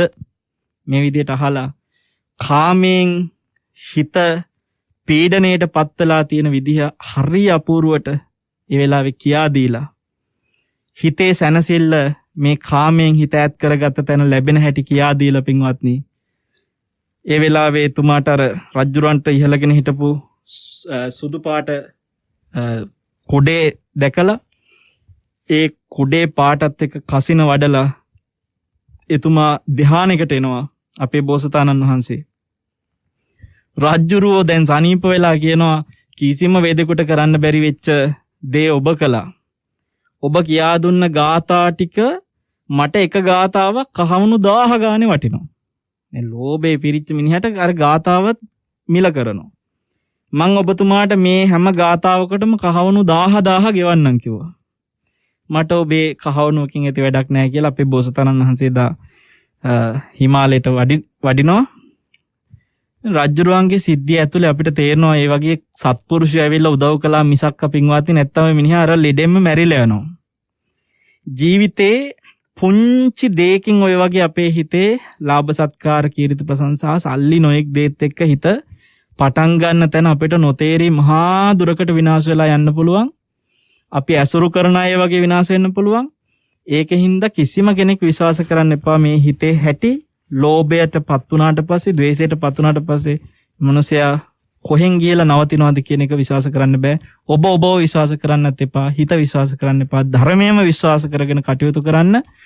හිතක කාමයට වසඟ වුණාට පස්සේ අපිට අපිවවත් පාලනය කරගන්න බැරි බව තේරුම් අරගෙන බය වෙන්න කාමයට, බය වෙන්න ලෝභයට, බය වෙන්න මේ හිතේ ඇති වෙන බොහොම පුංචි ලෝභ සිතුවිල්ලට පව බය වෙන්න පින්වත්නි. මොකද මේ පුංචි සිතුවිල්ලට පුළුවන් මහා දුරකට අපිව වීසි කරලා දාන්න. අපිටවත් එදාට ආපස්සට හැරිලා බලනකොට කොච්චර විනාශයකට අපි ගියාද කියලා හිතාගන්න බැරි තැනකට අපි යන්න පුළුවන්. බැහැම දෙනාටම ආශිර්වාද කරනවා. අද දවසේ මේ උතුම් ධර්මයේ තුල ජීවිතයේ ස්වභාවය, හිතේ ස්වභාවය සාකච්ඡා කරන්නට අපිට අවස්ථාව සලස්සෙද්දී ඒ සඳහා දායකත්ව දරපු සියලු පින්වතුන්ට ශ්‍රාවකත්වයෙන් එකතු වෙච්ච ඔබ හැම දෙනාටම මෙත් සිතින් ආශිර්වාද කරනවා. සියලු දෙනාට මේ සිත දමනය කරන්න, සචිත්ත පරියෝදාපනං හිත දමනය කරගන්න මේ ජීවිතේම වාග්ය සැලසේවා කියලා. පින්වත්නි, අද දෙනියාය ලුම්බිනි තේ කර්මාන්ත ශාලාවේ කළමනාකාර අධ්‍යක්ෂකතුමා බිරිඳ දියණිය ඇතුළු කාර්ය මණ්ඩලයේ පින්වතුන් විසිනුයි දායකත්වයෙන් එකතු වෙන්නේ සුපුරුදු විදියට. අපේ පින්වත් චමින්ද මහත්මයා ලුම්බිනි තේ කර්මාන්ත ශාලාව කල්යාණ මිත්‍ර පිරිසටත් උපකාරී කරමින් පවත්වාගෙන යන්නේ. දවසක් මම එතුමාගෙන් ඇහුවා ඔබතුමා මේ ඉහළම තියෙන තේ කර්මාන්ත ශාලා අතරේ ඉන්න කෙනෙක් 1 2 3 අතර බොහෝ විට මේ විදේශයට තේ අපනයනය කරන කෙනෙක් ඔබතුමා. අපිත් බොහොම කල්යාණ මිත්‍රයි. ඉතින් මම ඇහුවා මේ දැන් ඔබතුමත් එක්ක තරඟයට එන්න සමහර අයට තේ කර්මාන්ත ශාලා එකක් නෙමෙයි තියෙන්නේ. ගොඩක් තියෙනවා. ඒ ඔබතුමාට විතරක් එකයි තියෙන්නේ. ඇයි කියලා ඇහුවම මං ඔබතුමාගේ අදහසක් නැද්ද තව තේ කර්මාන්ත ශාලා පටන් ගන්න කියලා? මට මොකද්ද කියන්නේ කියලා බලන්න ඕන උනා. මම හරි අපූර්ව උත්තරයක් දුන්න සන්හන්ස. මේ එක හරියට කරගෙන ඉන්නවා මට ජීවිතයේ අවශ්‍ය කරන යැපීම සඳහා මේ එක මට හොඳටම ප්‍රමාණවත්. ඒ නිසා මට ඒ එක හොඳටම ඇති කියලා එයා කියන්නේ. එතුමාගේ ජීවිතේට එතුමා තරම තේරුම් අරන් තියෙනවා මට මේක හොඳටම ඇති කියලා. ඒක හොඳින් එතුමා කටයුතු කරන ඒ ලුම්බිනි තේ කර්මාන්ත ශාලාවේ කටයුතු. ඉතින් විදේශයේ ධනෙ අපේ රටට ගේන්න කටයුතු කරන පින්වන්ත කල්යාණ මිත්‍ර මහත්මයෙක් net FM ආයතනයේ අපේ සිත්නේ තසපුවට හැම මාසෙකම 3 වෙනි සතියේ සෙනසුරාදා සිත්නේ තසපුවට නිත්‍ය දායකත්වයෙන් එකතු වෙනවා. ඒ නිර්මාතෘ දයාපාල ජයවර්ධන මැතිතුමාට එම මැතිණියට අධ්‍යක්ෂක මණ්ඩලය දූ දරුවෝ හැම දෙනාටම නිදුක් නිරෝගී සුවය ප්‍රාර්ථනා කරමින් පවුල්වල සියලු දෙනාට විශේෂයෙන් දශක ගණනාවක් ලුම්බිනි තේ කර්මාන්ත ශාලාවට දළු සපයමින් එක්ව සිටින පාරිභෝගික හැම දෙනාටමත් මේ පින්කම් වලට අතහිත දෙන කල්යාණ මිත්‍ර සියලු දෙනාටත් ලුම්බිනි නිම්නයේහි වාසය කරන සියලුම දෙනාටත් ආශිර්වාද කරන බව සුපුරුදු විදියට එතුමා සඳහන් කරනවා. net FM ආයතනයේ අධිපතිතුමන්ට කාර්ය මණ්ඩලය හැම දෙනාටම net ශ්‍රවණය කරන ශ්‍රාවක පින්වත් ඔබ හැම දෙනාටමත් ඒ වගේම අපේ චමින්ද මහත්මයා ඇතුළු ලුම්බිනි තේ කර්මාන්ත ශාලාවේ එම අධ්‍යක්ෂකතුමාගේ ආදරණීය බිරිඳ දියණිය ඇතුළු කාර්ය මණ්ඩලයේ සෑම දෙනාටමත් යලිත් ආශිර්වාද කරනවා. ඒ අත්ංගෙත් ඔබ හැම දෙනාගේමත් සංසාරගත සිහිපත් වෙන නොවන සියලුම මේගේ ඥාතියෝ මෙපින් බලෙන් පරලොව සැනසෙත්වා සුවපත් වෙත්වා කියලා කවුරුත් සාදු කියන්න. දෙවියොත් සතුටින් මේ පින් අනුමෝදන් වෙලා දෙව්ලොව සැනසෙත්වා සුවපත් වෙත්වා කියලා අපි දෙවියන්ටත් ආශිර්වාද කරනවා. මේ සියලු පින ඔබ හැම දෙනාටමත් මේ කොරෝනා වසංගතයත් එක්ක ජීවිතේ මොන තරම් බලාපොරොත්තු ගොඩනගාගෙන හිටියත් පින්වත් එක මොහොතකින් සියල්ල දාලා යන්න සිද්ධ වෙන්න පුළුවන්. හැම වෙලාවෙම මරණ සතියෙන් වාසය කරන්න ඔබ හැම දෙනෙකුටම වාසනාව වාසනාව සැලසේවා කියලා ආශිර්වාද කරනවා. මේ ජීවිතය තුළ හිතසුව පිණිස කටයුතු කරමින් කුසලයේ වඩන්න ඔබ සියලුම දෙනාට පින්වත්නි පරලොව සුගතියටත් උතුම් නිවනටත් හැම පිනක්ම හේතු වෙත්වා කියලා මෙත්සිතෙන් ආශිර්වාද කරනවා. සාදු සාදු සාදු. ආකාසට්ටා ච බුම්මට්ටා දේවානාගා මහිද්దికා පුඤ්ඤන්තං අනුමෝදිත්වා චිරන් රක්칸තු ශාසනං චිරන් රක්칸තු දේශනං චිරන් රක්칸තු ත්වං සදාති. සාදු සාදු සාදු. සෙනසුරාදා සිත්නේ තසපෝ ධර්මානුශාසනාව නිමවටපත් උනේ. හිතට කාමය ලෝභය ඇති වුනහම අපිට අපිවවත් පාලනය කරගන්න බෑ. දේශනාවේ තදින් දැනුණු කාරණාවක්. දැන් අර සාමාන්‍යයෙන් කියමනක් තිබෙනවා අතින් රැස් කරලා දේවල් දාලා යනවා හිතෙන් රැස් කරන දේවල් තමයි අරගෙන යන්නේ කියලා. මම හිතන්නේ අපේ ජීවිතේ අපි යනකොට මේ මල්ලේ වැඩිපුරම තියෙන්නේ හිතෙන් රැස් කරගන්න දේවල් අතර අද දේශනාවේ තිබ්බ දේවල්. වැඩිපුරම තියෙන්නේ ලෝභය, ද්වේෂය, මේ එක්මතුණු මෝහය. ඉතින් මේ දේවල් ගෙනියන්න හොඳ නැති දේවල් කියලා හඳුනගන්න බැරි වෙලා තින්නේ ඇයි කියලා හිතෙනවා. මේ වගේ බණක් ඇහෙනකොටවත් මිනිසුන්ට අවබෝධයක් එන්නේ නැද්ද අපි රැස් කරනකොට එහි සීමාව මොකද්ද? රැස් කිරීමේ හානිය මොකද්ද? සමහර ඕක වැරදි අර්ථයෙන් තරගෙන අනේ මේ කියන්නේ දියුණු වෙන්න එපාද කියලා බුදුදහම කියන්නේ දියුණු වෙන්න තියෙන මාර්ගය අහුරා දමන මගක් කියලාත් සමහරු කියන අවස්ථා තියෙනවා. ඉතින් ඒව විමසා බලන්නට හොඳ අවස්ථාවක් මේ. එහි තියෙන හානිය කොතෙක්ද කියන කාරණේ අවබෝධ වුණා නම් අපි ඔහොම කියන්නේ අපි මේ ඉන්න ජීවිතේ අවුරුදු 60ක් 70ක් 80ක් ඉන්න ජීවිතය ගැන හිතලා තමයි තීන්දුව తీරන ගන්නෙ. ඉන්නේ හා පිළිබඳ අපිට ඇති වැඩකුත් නැහැ කියලා තමයි මිනිස්සු කියන්නේ. ඇති වැඩක් තියෙනවද නැද්ද කියලා විමසිල්ල හිතන්න, මේ දේශනාවන් ඇසුරේ හිතන්න. එතකොට ඔබට මේ ජීවිතයෙන් එපිට සංසාරයේ තියෙන භයානක භාවය පැහැදිලිව අවබෝධ කරගන්නට හැකියාවක් ලැබේවි. ඒ අවබෝධය ඇති කරන්නට උතුම් ධර්මානුශාසනාව අපේ ජීවිතයට හේතු වුණා. ඒ උතුම් ධර්මානුශාසනාව සෙනසුරාදා සිත්නේ තසපුවෙන් අපට ලං කරපු පූජනීය වන්දනීය වල්පොළ ගෞතම ස්වාමීන් වහන්සේට නිදුක් නිරෝගී දීර්ඝායුෂ වේවා. උතුම් වූ ධර්මාවබෝධය පිණිස මේ කුසල් හේතු වේවායි කියා ප්‍රාර්ථනා කරමින් කෙටි විරාමයක් අරගෙන නැවතත් අපි සම්බන්ධ වෙනවා සෙනසුරාදා සිත්නේ තසපුවේ ධර්ම සාකච්ඡාව සමගින් රැඳෙන්න. අපි කෙටි විරාමයකට යමු වෙනවා. රාත්‍රිය ගැඹුරුයි අහස් කුස සොඳුරුයි තාරකායි නැහි හතමටල සුවදෙයි net FM ඔබ පරිස්සම් නම් රටත් පරිස්සම්. ඉන්දියාවේ දැඩි සත්කාරයෙන් දැන් ඔක්සිජන් නැතුව රෝගීන් අපහසුතාවයට පත් වෙන දේ අපි සියලු දෙනාම දන්නවා. ආචාර්යතාව විදියට අපි වගකීමකින් තොරව කටයුතු කරොත් අපිට උනත් ඒ වගේ තත්ත්වයක් ඇති වෙන්න පුළුවන්. net news රට වෙනුවෙන් වගකීමෙන් මේ ඔබේ රටේ පරිස්සම වෙනුවෙන් මේක වාතයෙන් බෝ වෙන හින්දා වෙනදාටත් වඩා මාස්ක් එක නිවැරදිව දැමීම තාමත්ම වැදගත්. ඒක අනිත් හැම දෙයකටම වඩා වැදගත් දෙයක්. net news රට වෙනුවෙන් වගකීමෙන්. සීයේ ඇයිරත්තරනේ මේ අහන්න නහයත් වැහෙන්න මෙන්න මේම සීයේ මාස්ක් එක හරියට දාන් ඉන්න ඕන. ඒ වුණාට දැන් අපි පරිස්සම් වෙන්න ඕනමයි. මේකනේ ඔයාගේ බණ්ඩිය පෙරෙන්න මොනවා හරි දාන්න ඕනනේ. ඒකයි මම මේ එළියට යන්න හැදුවේ. මට කෑමට වඩා වටින්නේ මගේ සීයාව. මගේ දුවේ මේ නාහයයි කටයි රෙදි වලින් වහගෙන ඉන්න එක මට හරිම අපහසුයි. සීයේ ඔයාට පාසු මගේ හිනානද ඇම්බියුලන්ස් එකේ සයිඩන්ස් හඬ. අප සැමට සුව පහසු නිවන අපේ නිවසයි. අප සැවොම නිවසේම රැඳී සිටිමු. අපි ඔබේ නිවසේ රැඳී සිටින net FM. නව නිපැවමකට හොඳ අවස්ථාවක්. දැන් ඔය සැනිටයිසර් එකක් ගහලා හිතේ කිලිටි මරන්න බැහැනේ. කොහොමද අපිට සැනිටයිසර් එකක් තිබ්බනම් හිත පිරිසුදු කරගන්න ඔය වගේ. ඒ කියන්නේ විනාඩි 20කට 30කට විතර සැරයක්වත් අඩු ගානේ. ලෝකෙ කොච්චර සුන්දර වේද නේද? සංගායනා හෙට උදේ 10ට. නැවතත් අපි සම්බන්ධ වෙනවා සෙනසුරාදා සිත්නි තසපුව සමග. සෙනසුරාදා සිත්නි තසපුවේ ලෝභය අද දේශනාවේ මාතෘකාව. ලෝභය පිළිබඳව කතා කරන්නට නම් කොතරම් දේවල් තිබෙනවාද කියලා හිතෙනවා. බොහොම ගෞරවයෙන් නැවත වාරයක් අපේ පූජනීය වල්පොල ගෞතම ස්වාමීන් වහන්සේව ධර්ම සාකච්ඡාවට පිළිගනු ලබනවා.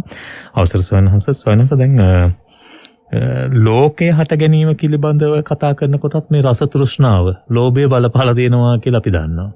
අපිට හිලා තිබෙනවා. ඒ වගේම දැන් මේ පන්සිල් පද අපි පන්සිල් සමාදන් වෙනකොට පස් පව් ගැන කතා කරනකොටත් ස්වයංජාත හැල්වි යාදී කොටගත්තු ඒවට ඇති වුණු ලෝභය නිසා හොරකම වගේ ඇති වුණා. එහෙම ඇති වුණා කියලාත් අපි අහලා තිබෙනවා. ඉතින් එතකොට මේ ලෝභය ගැන කතා කරනකොට ලෝභය ඇති වෙන්නේ ඇයි අපේ ආමුදුරනේ? මේක මේ සසරේ පුරුද්දක් නිසාද? මොකද්ද ලෝභය ඇති වෙන්නේ හේතුව? එහෙම දේශනාවක ලෝභයට හේතුවක් සඳහන් වෙලා නැද්ද?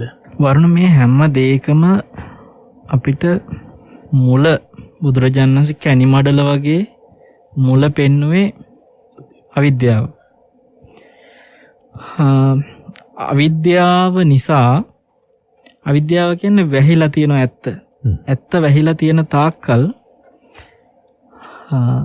මේ නන්දි රාගයෙන් හිත නිදහස් වෙන්නේ නැහැ. අපි සාමාන්‍යයෙන් ජීවිතේ නොඇලෙන්න ඕන දෙයක් ගැන ඇත්ත දන්නේ නැති තාක්කල් ඒකට ඇලෙනවා. සමහර වෙලාවට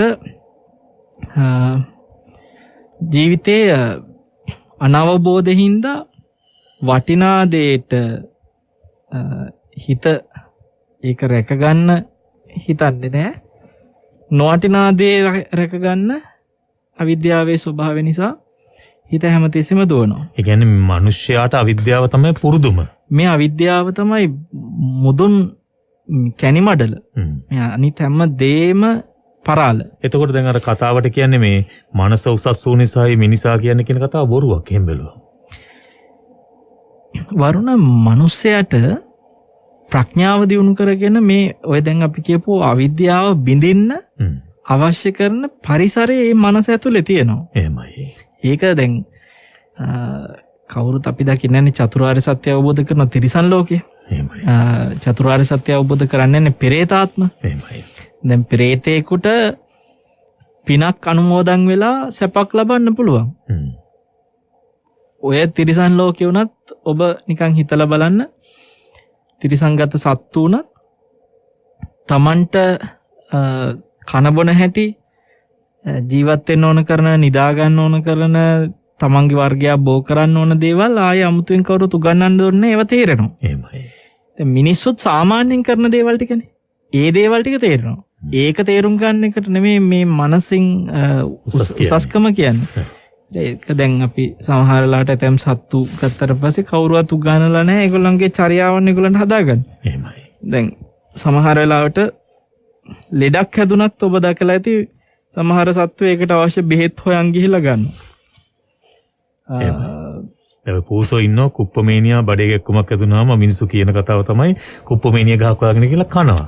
අයි කවුරුත් දෙන්නේ දෙන්නේ. මොකද ඒ පූසට කවුරු හරි මේ උගන්ලද මේ ඔයාට අන්න අරක තමයි කන්න තියෙන්නේ කියලා. මේ වෙලාවේ නෑ. ඒක යාට තේරෙනවා. ඒ නිසා අපි ලීඩකට බෙහෙතක් කරගන්න එක, බෙහෙත් හොයාගන්න එක, කන බොන හැටි, නිදා ගන්න හැටි, කාමෙන් හිත සතුටු කර කර ඉන්න හැටි ගැන අමුතුවෙන් ඒක සසරෙන් එන එකක්. ඒක ආයි දෙකක් නෑ. මෙතන මෙන්න මේ එන්නේ අවිද්‍යාව නිසාමයි. අවිද්‍යාව.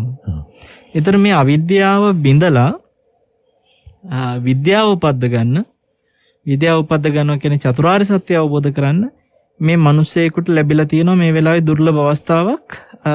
ඒකත් හැමෝටම නෙමෙයි. දැන් සමහර කෙනෙකුට කොච්චර චතුරාර්ය සත්‍ය ගැන ඉගෙන ගන්න ලැබුණත් නාම රූප ගැන ඉගෙන ගන්නවා. එහෙම තේරෙන්නේ නැහැ. දැන් සමහර අය වර්තමානයේ මේ අභිධර්මයේ සම්බන්ධවත් ලොකු කතා බහක් තියෙනවානේ වරුණ. මේ සියලුම දෙනා අභිධර්මයේ ඉගෙන ගන්න ඕනේ කියන මතේ සමහර වෙලාවට කතා කරනවා. නිවන් දකින්න ඕන නම් කියලා. අපි එහෙම කිව්වට අඩුතරමේ මේ සාමාන්‍ය නිකන් සූත්‍රයක කියලා දෙන කරුණු ගැඹුරු කරුණු ටිකක්වත් සමහර අයට තේරෙන්නේ නැහැ. සූත්‍රයක කියන පොඩි දෙයක්වත්. එහෙමයි. ඉතින් එහෙම කෙනෙකුට අපි කියනවා නම් ඔයා අභිධර්මය හරියට තේරුම් ගත්තේ නැත්නම් එහෙම ඔයාට නිවන් දකින්න බෑ කියලා අපි යාගේ මනසට දුන්නොත් පණිවිඩේ අර මිනිස්යාගේ ධෛර්යය හැමම නැති වෙනවා. හීන වෙන්න පුළුවන්. ඒ හින්දා ඇතැම් ආයතනවල සමහරවිට අභිධර්මයේ පොඩ්ඩක් පැත්තකින් තියලා යනවා. ඒ හින්දා මේ දවස්වල කතා බහ යනවා මේක ඇතුලේ පිරිසක් කියනවා අභිධර්මයේ නැතුව බෑ. තව පිරිසක් කියනවා අභිධර්මයේ අවශ්‍ය නැහැ කියලා. ඔබ වහන්සේ ඉන්නේ කොයි මතයේ සාමාන්‍ය බුද්ධ දේශනාවට අනුව අභිධර්මයේ අවශ්‍යමද අවශ්‍ය නැද්ද?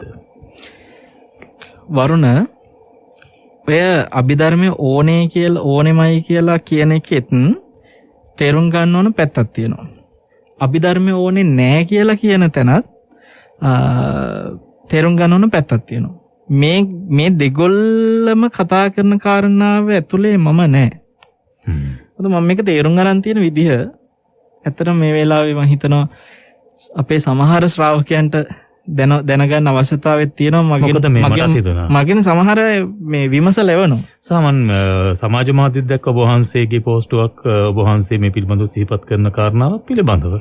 ඒ නිසා ඔබ වහන්සේන් පැහැදිලි කරන එක හොඳයි මේ අභිධර්මය අවශ්‍යමද අවශ්‍ය නැත්නම්ද කියලා කාරණේ. වරුණ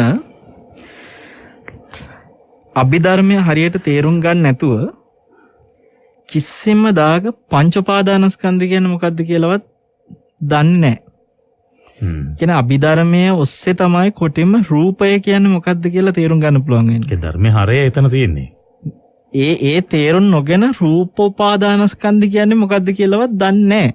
නිකන් වචනේ දැනගත්ත පමණින් අභිධර්මයේ ඔස්සේ තේරුම් ගන්න නැතුව එයාට කවදාකවත් ඒක තේරුම් ගන්න බෑ. එතකොට නාමයන් තේරුම් ගන්න සූත්‍රවල නාම රූප කියලා වචනය ඇහුනට නාම ගැන විස්තර කරනවා රූප වේදනා සංඥා චේතනා පස්ස මනසිකාර කියලා සූත්‍රවල. හැබැයි මොකද්ද මේ නාම කියලා හරියට තේරුම් ගන්න පුළුවන් වෙන්නේ අභිධර්මයේ ඔස්සේ. කියන්නේ ගැඹුරු අර්ථයක් තියෙන එතන. ඒක දැනගත කොටින් හරියට මෙහෙම කියන්න දෘෂ්ටිය හරියට හැදෙන්න අභිධර්මයේ තුල අවබෝධයක් තියෙන්න ඕනේ. හැබැයි ඒ කියන්නේ එතකොට අපිට අනිත් පැත්තට හිතෙනවානේ අභිධර්මයේ පිළිබඳ දෘෂ්ටියක් නැති වුණොත් එහෙම හැඟීමක් නැති වුණොත් එහෙම ධර්මයට ලඟ වෙන්න බෑ වගේ. ඒක තමයි දැන් මම කියාගෙන ඉන්නේ. වරුණ දැන් රේරුකාණේ චන්දවිමල නායක සයන්නාංශේ හරි අපූර්ව උපමාවක් පෙන්වන මේ සූත්‍ර අභිධර්ම දෙකට. එහෙමයි සයන්නාංශ. වෛද්‍යවරයාගේ වෛද්‍ය විද්‍යාව ගැන තියෙන අවබෝධයක් තියෙනවනේ වෛද්‍යවරයෙකුට. මෙන්න මේ අවබෝධය වගේ තමයි කියනවා අභිධර්මයේ. ඊට පස්සේ උන්වහන්සේ පෙන්නනවා මේ ලෙඩෙකුට ලියන මේ බෙහෙත් සීට්ටුවක් තියෙනවනේ. මෙන්න මේ වගේ තමයි කියනවා සූත්‍රවල තියෙන ධර්ම කරුණු. මේක උපමාවක්. නැත්නම් සූත්‍ර බෙහෙත් සීට්ටු කිව්ව නෙමෙයි. ඒතර මේ උපමාව හරියම සාර්ථකයි. මේ උපමාව ඇතුලේ ඊටාම වටින අර්ථයක් ස්වාමීන් වහන්සේ පෙන්වලා දෙනවා. ඕකෙන්ම අල්ලගත්ත හැකි අපිට කතාව. ඒ කියන්නේ වරුණ තථාගතයන් වහන්සේ වෛද්‍යවරයා. ඒ තථාගතයන් වහන්සේ ශ්‍රාවකයාට අවශ්‍ය කරන වැඩපිළිවෙල පෙන්වලා දෙනවා. ඔබ කරන්න ඕනේ මේකයි කියලා. දැන් අපි නිකමට හිතමු මේ වෛද්‍යවරයෙක් ළඟට එන හැම ලෙඩාටම වෛද්‍යවරයා ඒ ලෙඩේ හැදිච්ච හැටි, මොලේ ක්‍රියාකාරීත්වය වෙච්ච හැටි, හෝමෝන ස්‍රාවය වෙන හැටි, ශෛල ඇතුලේ එක එක ක්‍රියාකාරීත්ව වෙන හැටි ඕවා ඔක්කොම කියනවාද ලෙඩාට? ලෙඩාට ඒව වෛද්‍යවරයා කියන්නේ නැහැ. ලෙඩාට මොනවද කියන්නේ? අර ලෙඩේට අවශ්‍ය කරන බේත ලියලා දෙනවා. ඔය මේ බේත ගන්න. ඊට පස්සේ යම් කිසි දේවල් නොකානෝබි කියන්නේ මේ ලෙඩේට වෙනම කියලා.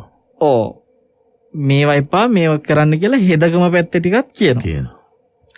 ඔච්චරයිනේ. ඒතර ලෙඩාට ලෙඩේ සනීප කරගන්න ඒ ටික තමයි ඕනේ.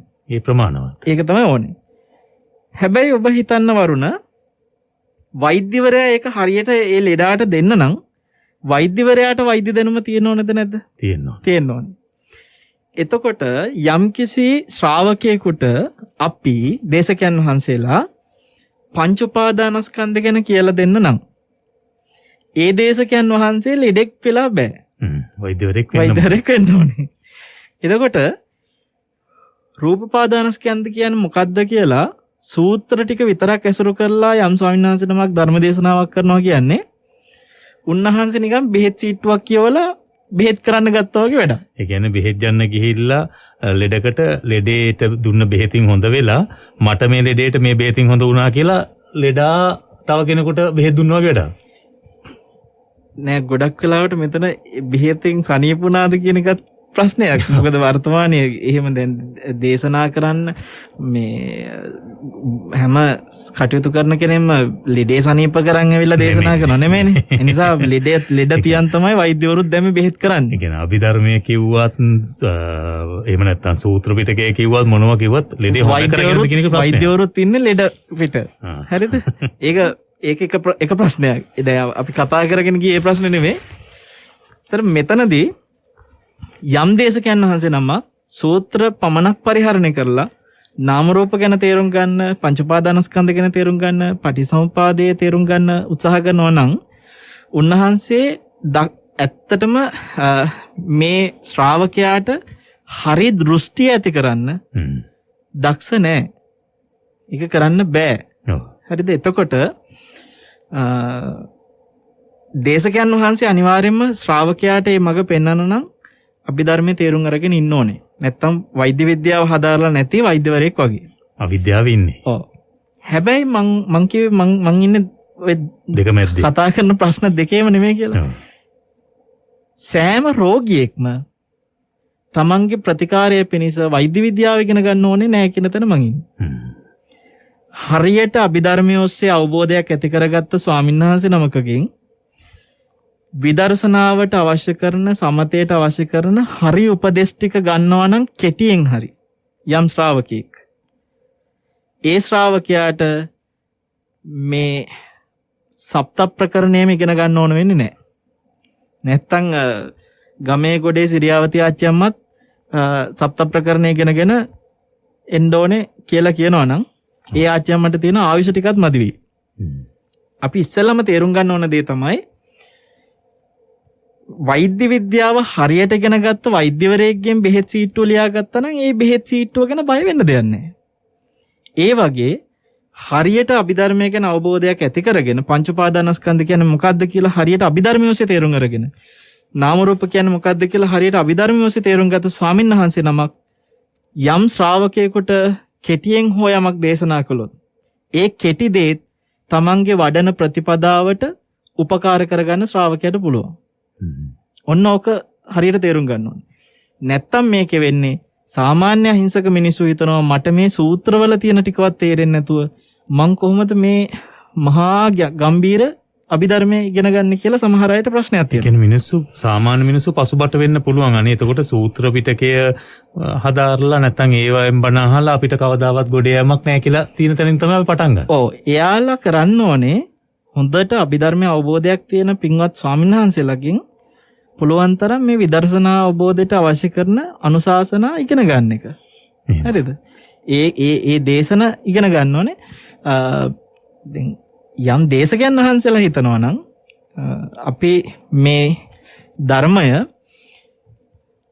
අභිධර්මය අපිට අදාළ නැහැ මේ මිනිස්සුන්ට කියලා හිතනවා නම් ඒක දේශනා කළ යුතුමයි කියලා එහෙම නියමයක් නැහැ. නෑ මං කියන්නේ යම් දේශකයන් වහන්සේ නම හිතනවා නම් මිනිස්සුන්ට අභිධර්මය ඉගෙන ගන්න අවශ්‍ය නැහැ කියලා ඒ දේශකයන් වහන්සේ අභිධර්මය ගැන අවබෝධයක් නැතුව මේ කටයුත්තට සම්බන්ධ වෙනවා නම් මේ ධර්ම දේශනා කරන්න එතෙන්දී ඒ ස්වාමීන් වහන්සේට තමන් ආපු වැඩපිළිවෙල හරියට කරන්න බෑ.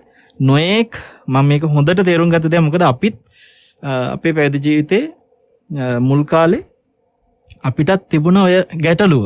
එතකොට මට මතකයි දැන් සමහර ලාවට වර්තමානයේ අභිධර්මයේ පිළිබඳව ගැටලුවක් කතා කරන ඇතැම් ආයතන තුල මම මගේ පැවිදි ජීවිතේ මුල් කාලේ ඉන්නකොට මම ඇතැම් අභිධර්ම පොත් ඒ පුස්තකාල වලට ගිහිල්ලා කියවලා තියෙනවා. එහෙමයි. එතකොට මේ රේරුකාණි චන්දේමල නායක ස්වාමීන් වහන්සේගේ ඔය අභිධර්මයේ මූලික කරුණු ග්‍රන්ථය සහ අභිධර්ම මාර්ගය කියන ග්‍රන්ථ දෙකවත් අඩුම තරමේ දේශකයන් වහන්සේ නම පාවිච්චි නොකර ධර්ම දේශන කරනවා නම් මං කියන්නේ බුදු ගුණ හරි ඔය ඒ වගේ කරුණු නෙමෙයි. මේ චතුරාර්ය සත්‍යයට සම්බන්ධ දෙයක් කතා කරනවා නම් අනිවාර්යයෙන්ම දැන සිටිය යුතුයි. අඩුපාඩු ගැටලු ප්‍රශ්න බොහෝ ඒ දේශන තුල තියෙනවා. අපි සයනස දැන් එතකොට මම මෙහෙම හැවුවොත් එහෙම ස්වාමීන් වහන්සේ නමක් ඒ සම්බන්ධව දන්නවා. පරිශීලනය කරලා තිබෙනවා, අධ්‍යයනය කරලා තිබෙනවා, අභිධර්මයේ පිළිබඳ යම් දැනුමක් තිබෙනවා. හැබැයි උන්වහන්සේගේ දේශනාවට උන්වහන්සේ කවදාවත්ම අභිධර්මය යොදාගන්නේ නැහැ. ඒක වැරද්දක්ද? වරුණ මේ දැන් අපි සාරිපුත්ත මහ රහතන් වහන්සේගේ දේශන අහනවා. තියෙනවනේ උන්වහන්සේගේ දේශනා අපි හිතමු දැන් හොඳම උදාහරණේ මහා හත්තිපදෝපම සූත්‍රය. මහා හත්තිපදෝපම සූත්‍රය ගත්තම සාරිපුත්ත මහ රහතන් වහන්සේම නෙමේ අභිධර්මයේ තමන්ගේ ශිෂ්‍ය ස්වාමීන් වහන්සේලාට දේශනා කරන්නේ. භාග්‍යතුන් වහන්සේගෙන් ලබාගත් ඒ උතුම් අවබෝධය. එතකොට සාරිපුත්ත මහ රහතන් වහන්සේ මහා හත්තිපදෝපම සූත්‍රය දේශනා කරන්නේ සම්මතය තුළ ඉඳලා. දැන් අපි ඒ කියන්නේ මෙහෙම කියමු. සමහර වෙලාවට මේ සතර මහා ධාතු ගත්තත් පඨවි ආපෝ තේජෝ වායෝ සාමාන්‍යයෙන් සූත්‍රවල කතා කරලා තියෙන වරුණ ද්‍රව්‍ය විදියට. දැන් පඨවි කියන්නේ නෑ පඨවි කියන්නේ කේස් ලොම් නියදත් සම්මස්නහර ඒ විදිහට කතා වෙන දේවල් පේන දේවල් තමයි ඒ ද්‍රව්‍ය විදියට. උතර සරියුත් මහ රහතන් වහන්සේම මහා හත්තිපදෝපම සූත්‍රයේ ද්‍රව්‍ය විදියට පෙන්නලා නමුත් අභිධර්මයේ තුල ඒක ඊට වඩා ගැඹුරට යනවා. එතනදී මේක යම්කිසි ක්‍රියාකාරීත්වයක් මේකේ බලයක් විදිහට පෙන්නනවා. අපි යමක් අපිට අහු වෙනවා නම් ගොරෝසු දෙයක් ගොරෝසු විදියට කරකස විදියට අන්නේ ඒ හසු වෙන ස්වභාවය පටවි. හැබැයි අපිට සූත්‍රවල එහෙම නෙමෙයි කතා කරේ. දැන් මේසය කිව්වට පස්සේ මේසය කියන එක ඇත්තටම වරුණ තියෙන දෙයක් කියලා අපි හිතුවට මේ මේසය සටහනක් විදිහට තියෙන දෙයක් හැටියට අපි කතා කරනවා. ඒක ඇත්ත ඒක සටහනක් විදියට තියෙනවා. හැබැයි මේ සටහනක් විදියට තියෙන දේ අපි බැලුවොත් එහෙම මේක වෙන් කරලා මේසේ ලෑලි ටික වෙනම පොළු ටික වෙනම ඇන ටික වෙනම වෙන් කරලා ගත්තට පස්සේ දැන් ඇහුවොත් එහෙම මේ පොළු ටික තුලද මේසේ තියෙන්නේ? දැන් මේ ලෑලි ටික තුලද මේසේ තියෙන්නේ? දැන් මේ ඇන ටික තුලද මේසේ තියෙන්නේ කියලා? කොතනද මේසේ තියෙන්නේ? එතකොට නැහැ. ඊට පස්සේ අපි හිතමු ඒ ටිකත් ඒ පොළු ටික ලෑලි ටිකත් අපි හිතමු දැන් පොළු ලෑලි කියන්නේ අර වගේම සටහන. මේසේ කියන්නේ සටහන. ද්‍රව්‍යයක්. අපි දැන් මේ පොළු ටික ලෑලි ටිකත් තව කඩනවා කැලි. ඕ කුඩු කරනවා. දැන් මොකද වෙන්නේ? ලී කුඩු. මිසක් දැන් පොළු කියලා එකකුත් නැහැ. දැන් ලෑලි කියලා එකකුත් නැහැ. දැන් තියෙන ලී කුඩු. එතකොට මේ ලී කුඩු ටිකත් කුඩුනේ. අපි ඒක පිටි කරනවා. කුඩු පිටි කරතයකින්. එතකොට ඩස් නිකන් පිටිවල ස්වභාවයටම දෝවිලි ගන්නට මෙනවා. දැන් එතකොට ලී කුඩුත් නෙමෙයි. දැන් ලී පිටි. තවත් පුළුවන් නම් තවත් විදිහකට ඒක තවත් කුඩා කරන්න. ඒත් කුඩා කරගෙන යන්න පුළුවන්. කුඩා කිරීමේ හැකියාව තියෙනවා තවත් කුඩු. ඊට පස්සේ ලී පිටිත් නෙමෙයි වෙන නමක් කියන්න වෙනවා. දැන් කෝ මේසයක්, දැන් කෝ ලෑලි, දැන් කෝ ලී, දැන් කෝ පොළු. ඒක පිච්චුවොත් එහෙම ඒකත් නෑ. වරුණ මේ වගේ අපිට ද්‍රව්‍යයක් විදිහට සටහනක් වශයෙන් කතා කරන දේ සම්මුතිය තුළ සූත්‍රයකදී අර අභිධර්මයේ දේශනා කරපු සාරිපුත්ත මහරහතන් වහන්සේම සාමාන්‍ය ජනතාව අතරේ කතා කරලා තියෙනවා. ද්‍රව්‍යයක් විදිහට. ඒ කියන්නේ ඕක අපිටම ආදේශ කළාම අපි කියන පුජ්‍යල ඉන්නවා අපි පුජ්‍යල නැහැ කියන දෙකම අර්ථය තියෙනවා. දැන් ගොඩක් වෙලාවට සිත්නෙත් අසපුවේ කතා කරනකොට අපි සම්මුතිය තුළ සාමාන්‍ය ජනතාව මොකද මේදී අපි හැම වෙලාවෙම රේඩියෝ එකක දේශනාවකදී සලකනවා විවිධ අය මේ දේශනේ අහන්නේ. එහෙමයි.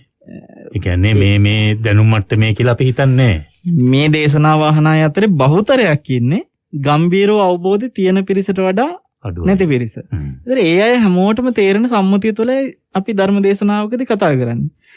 ඒක වරදක් නෙමෙයි. හැබැයි මොකද ඒක වරදක් නෙමෙයි කියන එක ඒකයි අදහස් කළේ සාරිපුත්ත මහරහතන් වහන්සේ උන්වහන්සේගේ දේශනාවලදී සම්මුතිය තුළ පිළිහිටලා කතා කරලා තියෙනවා කියන එක. එහෙමයි. ඉතින් අපි වර්තමානයේ හැබැයි ස්වාමීන් වහන්සේලා ඇතැම් වෙලාවට යම් මතයක් දරනවා නම් මේ අභිධර්ම ඕනෙම නැහැ කියලා අන්නෙතෙන්දී උන්වහන්සේලා තේරුම් ගන්න ඕනේ වෛද්‍ය විද්‍යාව හදාරන්නේ නැති වෛද්‍යවරයෙක් හා සමානයි මම බෙහෙත් සීට්ටු බලලා තමයි මම ඒ කියන්නේ කරන්නේ. දැන් අපි දහමට එන්නේ ගිහිද පැවිදිද කියන කාරණාව කෙසේ නමුත් අපි පැවිදි පැත්තටම යමුකෝ. අපේ ස්වාමීන් වහන්සේලා ධර්මයට එන්නේ අවිද්‍යාව නසන්නමනේ එහෙමනම් ප්‍රධාන වශයෙන්.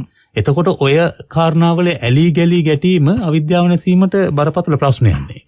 අනිවාර්යෙන්. දැන් හොඳට ගැඹුරු කරුණු කතා කරන එක්තරා අපි හරිම ගරු කරන සිල්වත් සන්නාංශනම. හැබැයි උන්වහන්සේ දේශනාවකදී කියනවා පඨවි ධාතුව, ආපෝ ධාතුව, තේජෝ ධාතුව, වායු ධාතුව ගැන කතා කරන තැනක උන්වහන්සේ කියනවා මේ පඨවි ධාතුවත් එක්ක අනිත් ධාතුත් එකතු වෙලා තියෙනවා කියලා කියන එක බොරු. එහෙම එකක් නැහැ. පඨවි නම් පඨවි විතරයි. පඨවි විතරයි. පඨවිත් එක්ක අනිත් ධාතු එකතු වෙලා නැහැ. ඒ කියන්නේ ආපෝ, තේජෝ, වායෝ කිසිම දෙයක් නැහැ. පඨවි විතරයි. මේවා එකට තියෙන්නේ කියන එක ඒක තනිකර බොරුවක් කියලා කියනවා. එතකොට දැන් මේ වගේ ප්‍රකාශ දැන් උන්වහන්සේ හරි සිල්වත් සන්නසනමක්, උන්වහන්සේ ශ්‍රද්ධාවන්ත සන්නසනමක්, උන්වහන්සේ නිවනට ප්‍රිය කරනවා. වෙලා තියෙන්නේ ස්වාමීන් වහන්සේ වෛද්‍ය විද්‍යාව ඉගෙනගෙන නැතුව බෙහෙත් සීට්ටු විතරක් කියවලා තමන්ට හදාගත්ත වෛද්‍යවරයෙක් කියනවා. හදාගත්ත මතයක් ඔස්සේ වෛද්‍යවරයෙක් වෙන්න වෙච්ච ප්‍රශ්නයක් තියෙනවා. ඒතර මේකේ ගැටලුව තියෙන උන්වහන්සේ කවදා හරි දවසක ධර්මය හරියට අධ්‍යයනය කරන්න ගියාම උන්වහන්සේට තේරෙනවා මේකේ අර අපි කතා කරපු අන්තිමට ලී පිටි මොනවාද මේ ලී කුඩු පොළුත් නෑ පිටිත් නෑ කුඩුත් නෑ ඔක්කොම ගිහිල්ලා බලනකොට අන්තිමටම බෙදන්න බැරි තැනකට එනවනේ. ඔහොම බෙදන් ගිහිල්ලා. පරමාණුක නියුට්‍රෝන ප්‍රෝටෝන මට්ටමට අපි කියනනේ මේස කියන එකටත් ආවේ කොහෙන්ද? නේද? ඒ ගහක් කිරුවා ඒ ඉරනකොට කොටයක් ඔහොමනේ කොටේ ලෑලි කරා ඔහොම ඇවිල්ලා අන්තිමට කොහේ හරි බෙදන්නම බැරි තැනකට ආවට පස්සේ ඔතෙන්දී අපි කියනවානේ රූප කලාපයක් කියලා. එතකොට දැන් ওই රූප කලාපයක් තුල අපි කතා කරන සුද්දාෂ්ටක කියලා. දැන් සුද්දාෂ්ටක තුලම වරුණ පඨවි ආපෝ තේජෝ වායෝ එක්ක මේ සතර මහා ධාතුත් එක්ක ගන්ධ උපාදින්න වෙච්ච තවත් කාරණා 4ක් තියෙනවා.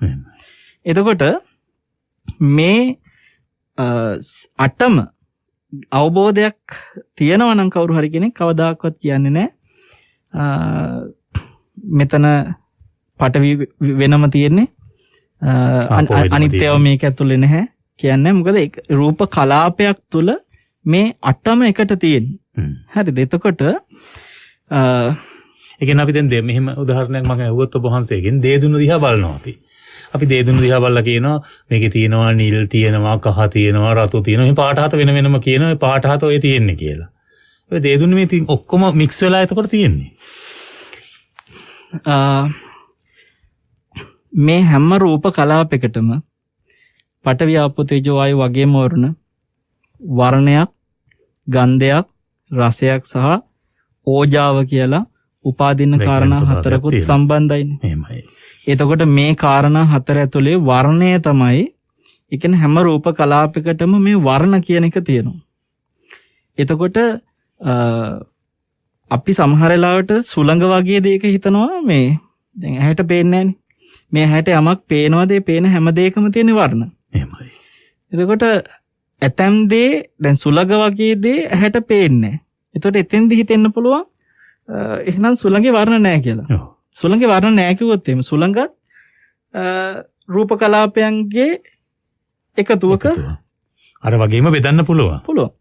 සුළඟේ පවත් බෙදන්න පුළුවන්. පඨවි ඔබ වහන්සේ අර බෙදලා පෙන්නුවා වගේ සුළඟේ මේ නොපෙනෙන වායෝ කියන කොටසත් ওই විදිහටම බෙදන්න පුළුවන්.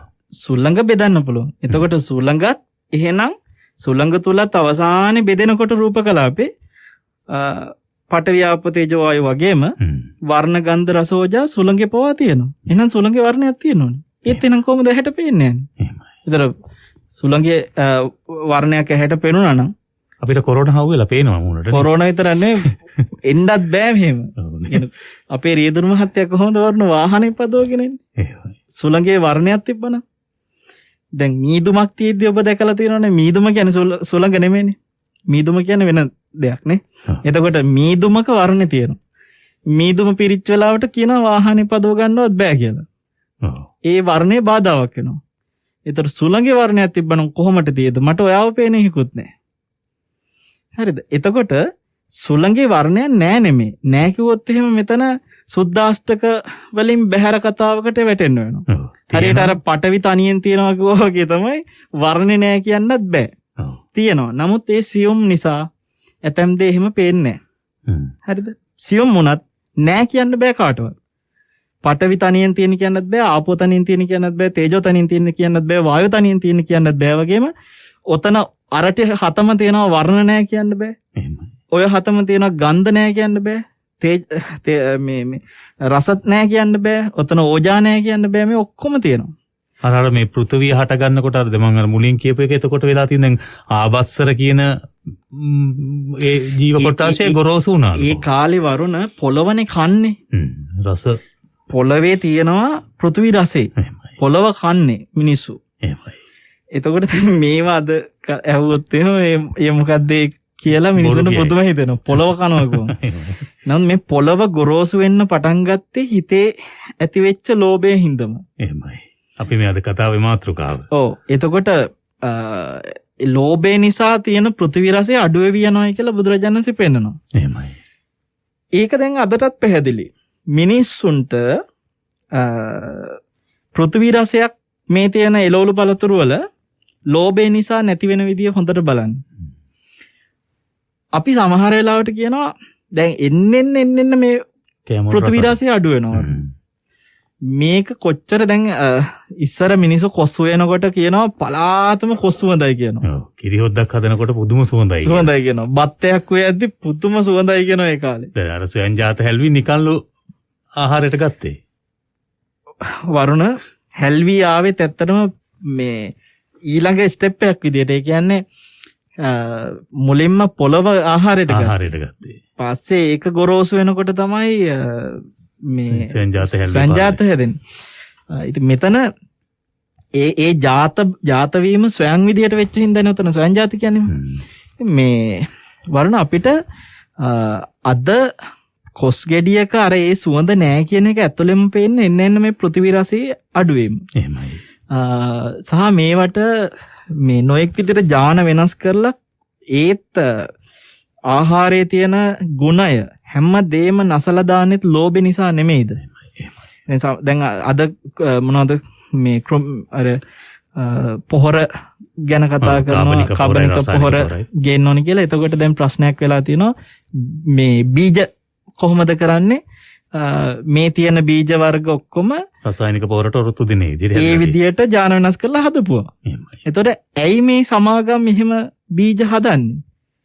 ඒ ඔවුන්ගේ බීජ මව් බීජයක් වෙන්නේ නැති වෙන විදිහට ඒ කියන්නේ තමන්ගේ ව්‍යාපාරය පවත්වා ගන්න.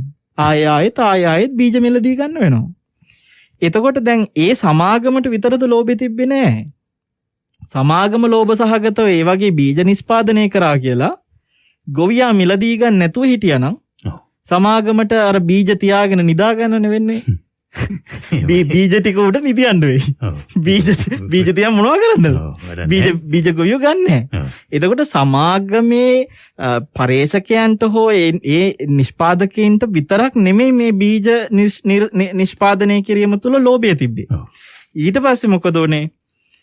ගොවියාටත් ඒ ලෝභය නිසා ගොවියා බැලුවා මේක වැපුරුවම හොඳ අස්වැන්න. අපි ගේන පාරම්පරික බීජවලට වැඩිය අස්වැන්න ඊට වඩා හොඳට ලස්සනට හැදෙන අස්වැන්න හොඳට ලොකු වෙලා එන බර ඔක්කොම බැලුවා. ලොකුයි පෙනුමයි වැඩි අස්වැන්නක් ඔන්න ගොවියාට එනවා ලෝභය. ඒතකොට දැන් අර සමාගමේ ලෝභය වගේම ගොවියාගේ ලෝභය නිසා පාරම්පරික බීජ ටික අයින් කරලා ගත්තා මේ නිර්මාණය කරපු බීජ ටික. ඒ කියන්නේ දැන් එතකොට ඒ ලස්සනට ලොකුවට එහෙම ආපු එකට රැවටිලා අපි රසය අමතක කළා. ඔව්. අපි අවිද්‍යාවට වැටුණා. ලෝභෙමයි. ලෝභේ. දැන් ඊට පස්සේ මොකද වෙන්නේ? දැන් ගොවියා ඕක හැදුව පමණින් මිනිස්සු ඕක නොගෙන හිටියන. අපි කන්නේ ඕවා. අපි අපේ වත්තේ හරි කාබනික දෙයක් හදාගෙන ඒ එක එළවලුවක් එක හරි බට්ටි කරනවා. අපිට ඔය රසායනික මේ බීජ වලින් හදපු අස්වැන්න එපා අපිට. අපිට ඒ එළවලු එපා. අපිට ඒ පළතුරු එපා කියලා නොකා හිටියන ඒත් ඕක ගොවියට කරන් යන්න බැරි වෙනවනේ. එතකොට මේ මිලදී ගන්න කෙනාටත් තියෙන ලෝභය නිසා මොකද? අර ලස්සන ගෙඩි තියෙන පෙනුමට අහු වෙලා දැන් ඔය කතා බහකට ආවට මේක දශක කීපයකට උඩදී මේ කතා බහ කියන්නේ මේක ආපු මේ මුල එහෙම නෑනේ මිනිස්සු ආසයි ඒකට. අර මේ පාරම්පරික වෙන ඒවට පණුව ගහනවා මේව ප්‍රශ්න එහෙම නෙමෙයි අරක හරි ලස්සනට තියනවා ලොකුයි නේද සමහරලාට පළතුරු එළවලු අරක ගත්තට පස්සේ අර රසායනික පොහොර ගහලා හදපු එළවලු පළතුරු නිකන් මේ දැක්කම ආසයි දැක්කම බඩ පිරෙන හිත පිරෙන වෙල්ලු ගෙඩියක් කන්න නැතුව නෙල්ලි ගෙඩියක් කන්න නැති මට්ටමට වැටුනේ ඕක නිසානේ ඒ රටින් එන මේ බෙහෙත් ගහපු පළතුරු ඒ දේවල් වල පෙනුම ඒවට මිනිස්සු ආස කරා. එතකොට බලද්දී මේ ව්‍යාපාරිකයා සමාගම් සියල්ලත් ලෝභය තුල බැහැගෙන මේක විනාශ කරා. ගොවිතැන් කරන ගොවියත් ලෝභය තුල බැහැගෙන මේක විනාශ කරා.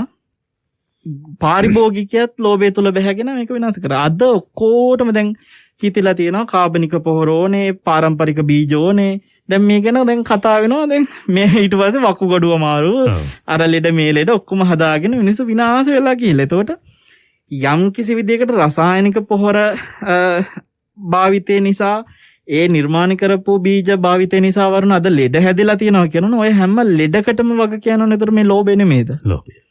ඉතින් එහෙම බැලුවට පස්සේ දැන් අවිද්‍යාව සමහර වෙලාවට වර්තමානයේ මේකෙන් නිදහස් වෙන්න දැන් උත්සාහ කරනවා කියලා අපි දැක්කා මේ රසායනික පොහොර භාවිතය ඉවත් කරන්න කටයුතු කරනවා. නමුත් එතන තව ප්‍රශ්නයකුත් පේනවා. දැන් ඉතින් ලෝභයට හවුවෙච්ච මිනිස්සු දැන් අපි ඔබ වහන්සේ ගත්ත උදාහරණය තුලම දැන් ද්වේෂය ඇති කරලා ගැටෙනවා. ද්වේෂය නෙමෙයි. දැන් ඒකේ ලෝභය බලන්නකෝ දැන්. දැන් මේක මෙහෙන් ඇහෙනකොටම පෝර තියන් ඉන්න වෙලෙන්දෝ ටික මොකද කරන්නේ? හංගනවා. දැන් මේගොල්ලෝ බලනවා එහෙනම් මේ ඉස්සරහට ගොවියන්ට දැන් ගෙන්නන එක නැති වුණ ගමන් මේක වටිනවා. කීය දුන්නත් ගන්නවා. ඒකට දැන් දෙන ගානට නෙමෙයි ඒ වගේ දෙගුණයක් කරලා කිව්වට පස්සේ කවුරු හරි ගන්නා ඉන්නවා. මොකද නෑනේ. ඒ නිසා මේක දැන් හංග ගන්න ඕනේ කියලා පිරිසත් මේ හංගනවා. හරිද? අනිත් පැත්තෙන් දැන් ගොවියොන්ටත් වෙනවා. දැන් මේගොල්ලෝ රජය මොකද කරන්නේ මේ පොහොර අපි මේ ප්‍රවෘත්තිය නෙමෙයි මේ ලෝභය පැත්ත පෙන්නන්නේ. රජයේ ඉන්න ගොවියන්ට ප්‍රමාණවත්ව බලලා පොහොර නිකුත් කරනවාලු මන් දන්නේ. හරිද? ලු. එතකොට මේ ප්‍රමාණය බලලා නිකුත් කරනවලු. හැබැයි ගොවියෝ මොකද කරන්නේ? දැන් ගොවියන්ටත් ඕක ඇතුළේ ලෝභයක් තියෙනවා. ඇතම් ගොවියෝ මේ හැමෝම නෙමෙයි. සමහර ගොවියෝ බලනවා අපිට දැන් මේක ගෙනන එක නවත්තනවලුනේ. ටිකක් වැඩියෙන් තියාගන්න ඕන. අපේ ගාවත් ස්ටොක් එකක් තියාගන්න ඕන. ඉස්සරහට ඒකින්ද අපි වැඩිපුර ටිකක් ගන්න ඕන. ඇත්තම් ගොවියෝ ඒක කරනවා. ලෝභය. එතනත් ලෝභය. දැන් ඊට පස්සේ තව ගොවියෙකුට මොකද වෙන්නේ? මදි වෙනවා. හරිද? එහෙන් වෙලෙන්ද හංගපු හින්දා මදි වුණා ගොවියට. එහෙම ඇතම් ගොවියෝ වැඩි ස්ටොක් හදාගත්ත හින්දා තව ගොවියෙකුට මදි වෙනවා. මේ හැම තැනම ලෝභය. එහෙමයි. ප්‍රශ්න කොතන හරි නිර්මාණය වෙනවා නම් එක්ක ලෝභය නිසා, එක්ක ද්වේෂ නිසා, එක්ක මෝහ නිසා. ඒ කියන්නේ ඕවා එකට බැඳිලා තියෙන්නේ නේද? මේ ඔක්කොම එකට තියෙන වරුණ. මේ ලෝභ දේශ මෝහ යම් තැනකද එතන ප්‍රශ්න. එහෙමයි. එතකොට අපි හඳුනන්නේ දැන් මෝහය කියන එක දැන් බලන්න. මෝහය ඇත්තටම අනිත්‍ය දේ ගැන අනිත්‍ය වශයෙන් තියෙන අවබෝධ නැතිකම, දුක් දේ දුකක් වශයෙන් අවබෝධ නැතිකම, අනාත්ම දේ අනාත්ම වශයෙන් අවබෝධ නැතිකමයි සැබෑම මෝහය කියන්නේ. නමුත් ඕනෑම දෙයක මෝඩකම කියන එක ඇතුළේම තියෙන මෝහයක්නේ. එහෙමයි. එතකොට දැන් රසායනික පොහොර නවත්තනවා නම් කාබනික පොහොර මිනිස්සු අතරේ ප්‍රචලිත කරලා තියෙනවා. මේ රසායනික පොහොර නවත්තනවා කියන පඬිත කතා කියවන්න කලින් කාබනික පොහොර ඒ බීජවලට ගැළපෙන ආකාරය ඉස්සෙල්ලා පරීක්ෂණ කරන්න ඕනේ. බීජ ගේන්න ඕනේ. ඒකට ගැළපෙන මේ විශේෂඥ කමිටු හදලා ඒ බීජවලට මේ පවතින බීජවලට මේ පොහොර කොහොමද බලපාන්නේ? ඒව ඔක්කොම මොකද මේ බීජ කියන්නේ එළවලුයි හාලුයි විතරක් නෙමෙයිනේ. කීයක් දේවල්ද අපි තව පැත්තකින් බැලුවම තේවලට මේ පොල්වලට මේ හැමදේටම පොහොර. හරිද? එතකොට මේවා ඔක්කොටම කොහොමද මේව බලපාන්නේ කියලා ඒ පරීක්ෂණ කරලා ඒවෙන් හරි තහවුරු කරගත්ත දේවල් අතිරික්තයක් හැදෙන්න අවශ්‍ය උපරිම හොඳට නිෂ්පාදනය කරන්න. ඒක රාජ්‍ය මට්ටමින් බැරි නම් පුද්ගලිකාංශ හරි අරගෙන අපිට මේක කියන්න ඕනේ නැහැ. පුද්ගලිකාංශ හරි අරගෙන ඇත්ති පමණින් මේ පොහොර නිෂ්පාදනය කරලා අය කාටවත් කට උතර නැතිව නිෂ්පාදනය කරලා බීජත් ඒකට ගැළපෙන විදිහට හදලා ඊට පස්සේ කියනවා ගන්නවා නම් ගනින් මම මේක නවත්තනවා. රසායනික පොහොර ඔන්න දැන් නවත්තනවා. දැන් එතකොට කිසිම ගොවියෙකුට මොකුත් කියන්න බෑ අපිට කර කියා ගන්න දෙයක් නැති වුණා කියලා. මොකද ඔන්න හදලා තියෙන්නේ. දැන් මේකේ කාබනික පොහොර හදන්න දැන් මේ දැන් තමයි පිඹුරු පස් සකසන්නේ. ඉතින් ඒකත් එක්තරා මෝහයක්. දැන් එහෙම බැලුවාම මේක මේ කියන්නේ විද්වත් කමිටුවත් ලෝභ දේශ මෝහනේ අවිද්‍යාවෙන් වැහිලම ගිහිල්ලා. එහෙමද? ඒව ඇතුළෙත් තියෙන ලෝභ තියෙනවා. ඒ ඉතින් ඔක්කොම කතා මේකේ අපිට නේද? නෑ හැබැයි මේක දැන් සාමාන්‍ය සමාජයේ ගොවි මහතුන් මුහුණ දෙන ගැටලුවක් දිහා බැලුවම අපිට හමු වෙච්ච ගොවි මහතුන් ඉන්නවා. සමහරව කියනවා. ඒ කියන්නේ අපේ දැන් මේ සිත්නේ තසපුව අහන ශ්‍රාවක ශ්‍රාවිකාව අතරේ ගොවි මහතුන් ඕනතරම් ගොවි මහතුරෝ ඉන්නවා. එහෙම කෙනෙක් මට හමු වුණා. මේ මෑතකදී දැන් දවස් 5කට කලින් සතියකට පමණ කලින් එතුමා සිහිපත් කළේ දැන් අපි කබලෙන් ලිපට වැටිලා. මොකද්ද හේතුව? මේ කාරණාව ලෝභය මත පදනම් වෙලා නිසායි මම ඔබ වහන්සේට මේ කාරණාව සිහිපත් කරන්නේ. දැන් අපි කුඹුරු වගා කරලා තියෙනවා. අපිට පොහොර නැති නිසා වෙන්දට අඩියකමාරක් පමණ ඉස්සර වෙන ගොයන් ගහ තාම අඟල් ගානයි ඉස්සලා තියෙන්නේ. අඟල් කිහිපයයි ඉස්සලා තියෙන්නේ. දැන් මේ වැස්සට වතුර ටික පිරීලා ඒ ගොයන් ගහ වැහිලා ගිහිල්ලා ගොයම මැලවිලා. දැන් අපිට අර යන්නේන මම නැති වෙලා. ඒ කියන්නේ අර දැන් ඔබ වහන්සේ කියන විදිහට මේවා එකිනෙක සම්බන්ධ වෙලා තිබෙන්නේ. එතකොට ඒවා නිසා පීඩා විඳින ජනතාව අද රටේ බහුතරයක් වශයෙන් ඉන්නේ. ඉතින් මේවා දැන් ওই විෂය බාර අමාත්‍යවරයා එක් අවස්ථාවකදී කියනවා වරුණ මේක මේ ලෝකේ කොහෙවත් කරලා නැහැ. අපි ඉස්සෙල්ලාම මේක කරන්නේ එකපාර මේකට හැඩ ගැහිලා නැහැ කිසිම රටක් කියලා.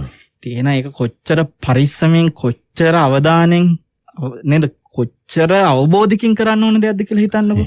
මේ ආවට ගියර කරන්න පුළුවන්. දියුණු රටවල්වත් අත ගහපු නැති එක. දැන් ජපානය වගේ රටවල් වල ගොඩාක් සමහර රටවල් තියෙනවා මේ රසායනික පොහොර ගහපුව ඇතැම් වෙලාවට රටට ගෙන්නන එක පවා තහනම් ඔය ආනයනය කරන මේ ආහාරවල. හැබැයි මේක හිතා වටිනා වූ වැඩපිළිවෙලක් ක්‍රියාදාමයේ ප්‍රශ්නේ තියෙන්නේ. දැන් මේ මෝඩ විදියට తీරන අරන් ගියොත් වෙන්නේ මොකද? දැන්ට තියෙන රෝග බයනේ. දැන් මිනිසුන්ට තියෙන රෝග බය. ඊට පස්සේ ආහාර හිඟයක් එනවා මේ විදිහට ගියොත් එහෙම. මෙහෙම ගියොත් තවදුරටත් මේ මෝඩ වැඩ කළොත් ඇයි ඉතින් ගොවියාට දෙන්න බැරි වෙනවා නම් නිසි වෙලාවට ඒ අසුවෙන්න.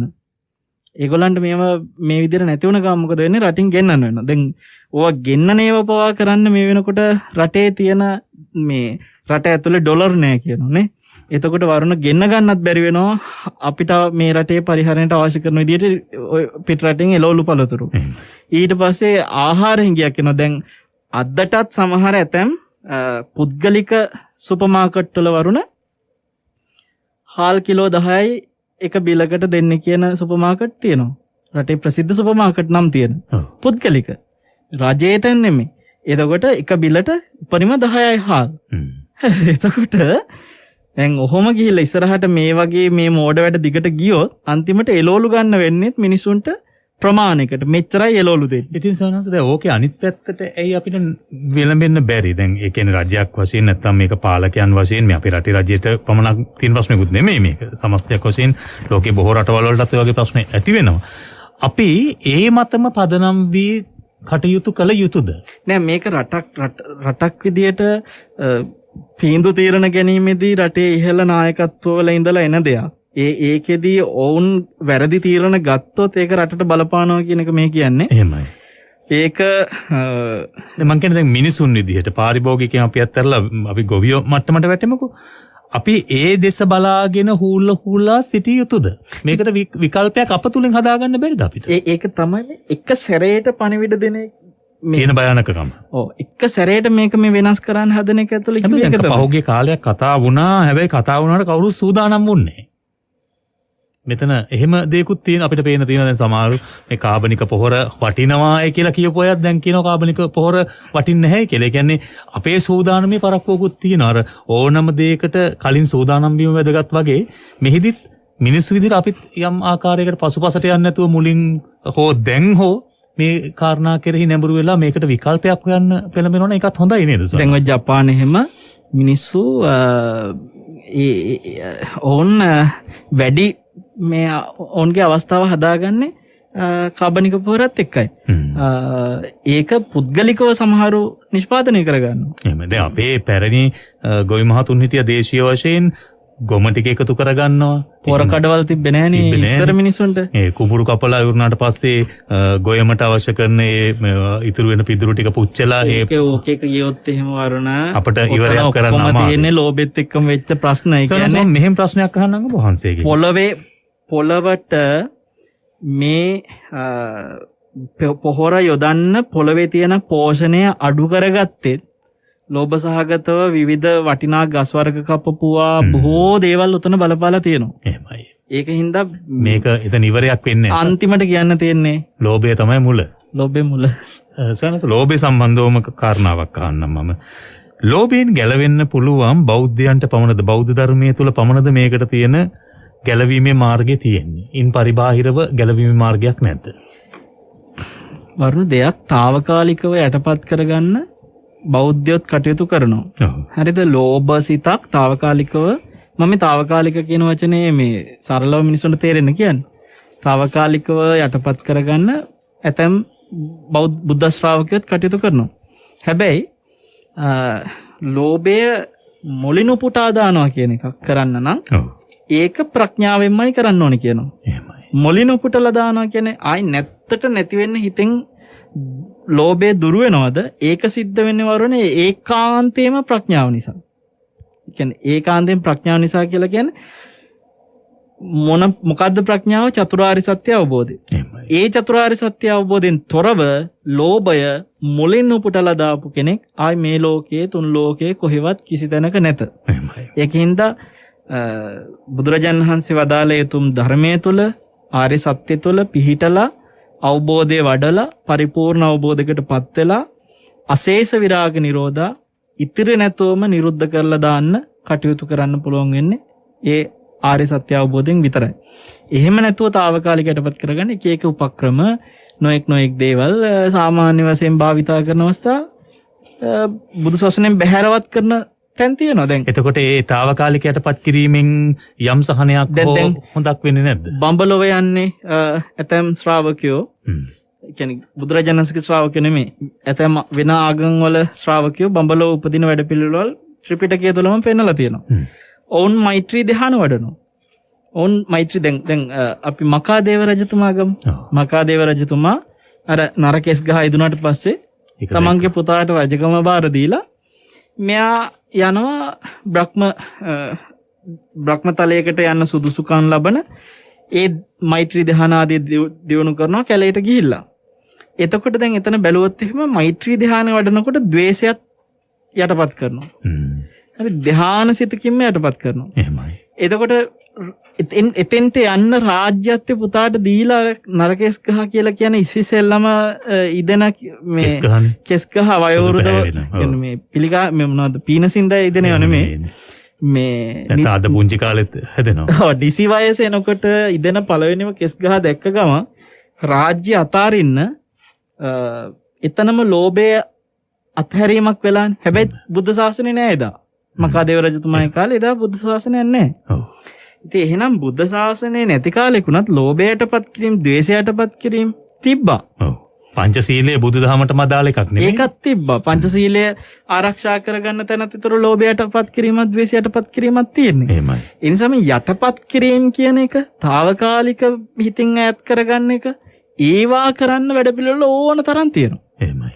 හැබැයි ආයෙත් කියන්නේ මුලින් උපුටලා දානවා කියන අශේෂ විරාග ඉතිරි නැතුවම නිරුද්ධ කරන තැනට යන්න නම් අනිවාර්යයෙන්ම ආර්ය සත්‍ය අවබෝධ කරන ප්‍රඥාව සහිත ශාසනයක් වෙන්න ඕනේ.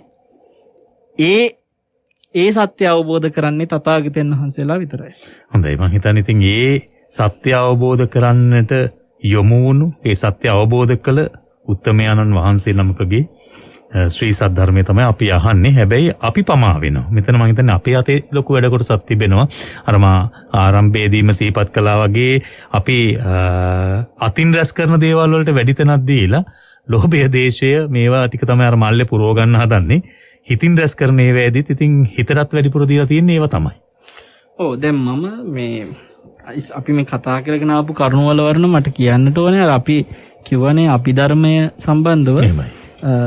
දේශකයන් වහන්සේලා අනිවාර්යයෙන්ම මේ අවබෝධයක ඉන්න ඕනේ, හරියට දෘෂ්ටිය පිරිසිදු කරගන්න ඕනේ.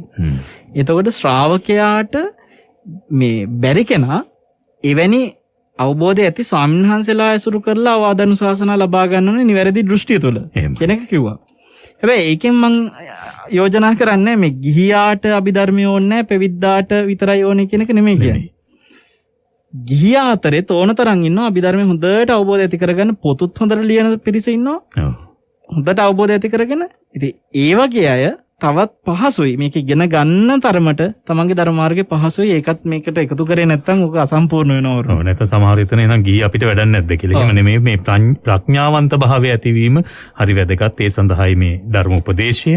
අද වැඩසටහනින් සමුගන්න කාල වේලාව හිතේ දමනය පිළිබඳව හෙට උදේ මෙත්නෙත් පාමුලෙන් කතා කරනවා අපේ කැටවල හේමාලෝක හාමුදුරු. ඉතින් ඒ ගැනත් ඔබට අහන්නට ආරාධනා කරනවා. අද සිත්නෙත් අසපුවට ගෞරවනීය ආරාධනෙන් වැඩමවා වදාළ පූජනීය වන්දනීය උඩුකම්පල හෙන්ඩි මහර ගම්පහ බවුන් පැලස මාතෘන් වහන්සේ වල්පොළ ගෞතම ස්වාමීන් වහන්සේ වහන්සේ නිදුක් වේවා, නිරෝගී වේවා, දීර්ඝායුෂ වහන්සේට ලැබේවා. උතුම් වූ චතුරාර්ය සත්‍ය ධර්මය අවබෝධ කිරීමට මේ කුසල් හේතු වේවායි කියා ප්‍රාර්ථනා කරමින් අපි සමුගන්නවා. හැම දිනාටම තෙරුවන් සරණයි.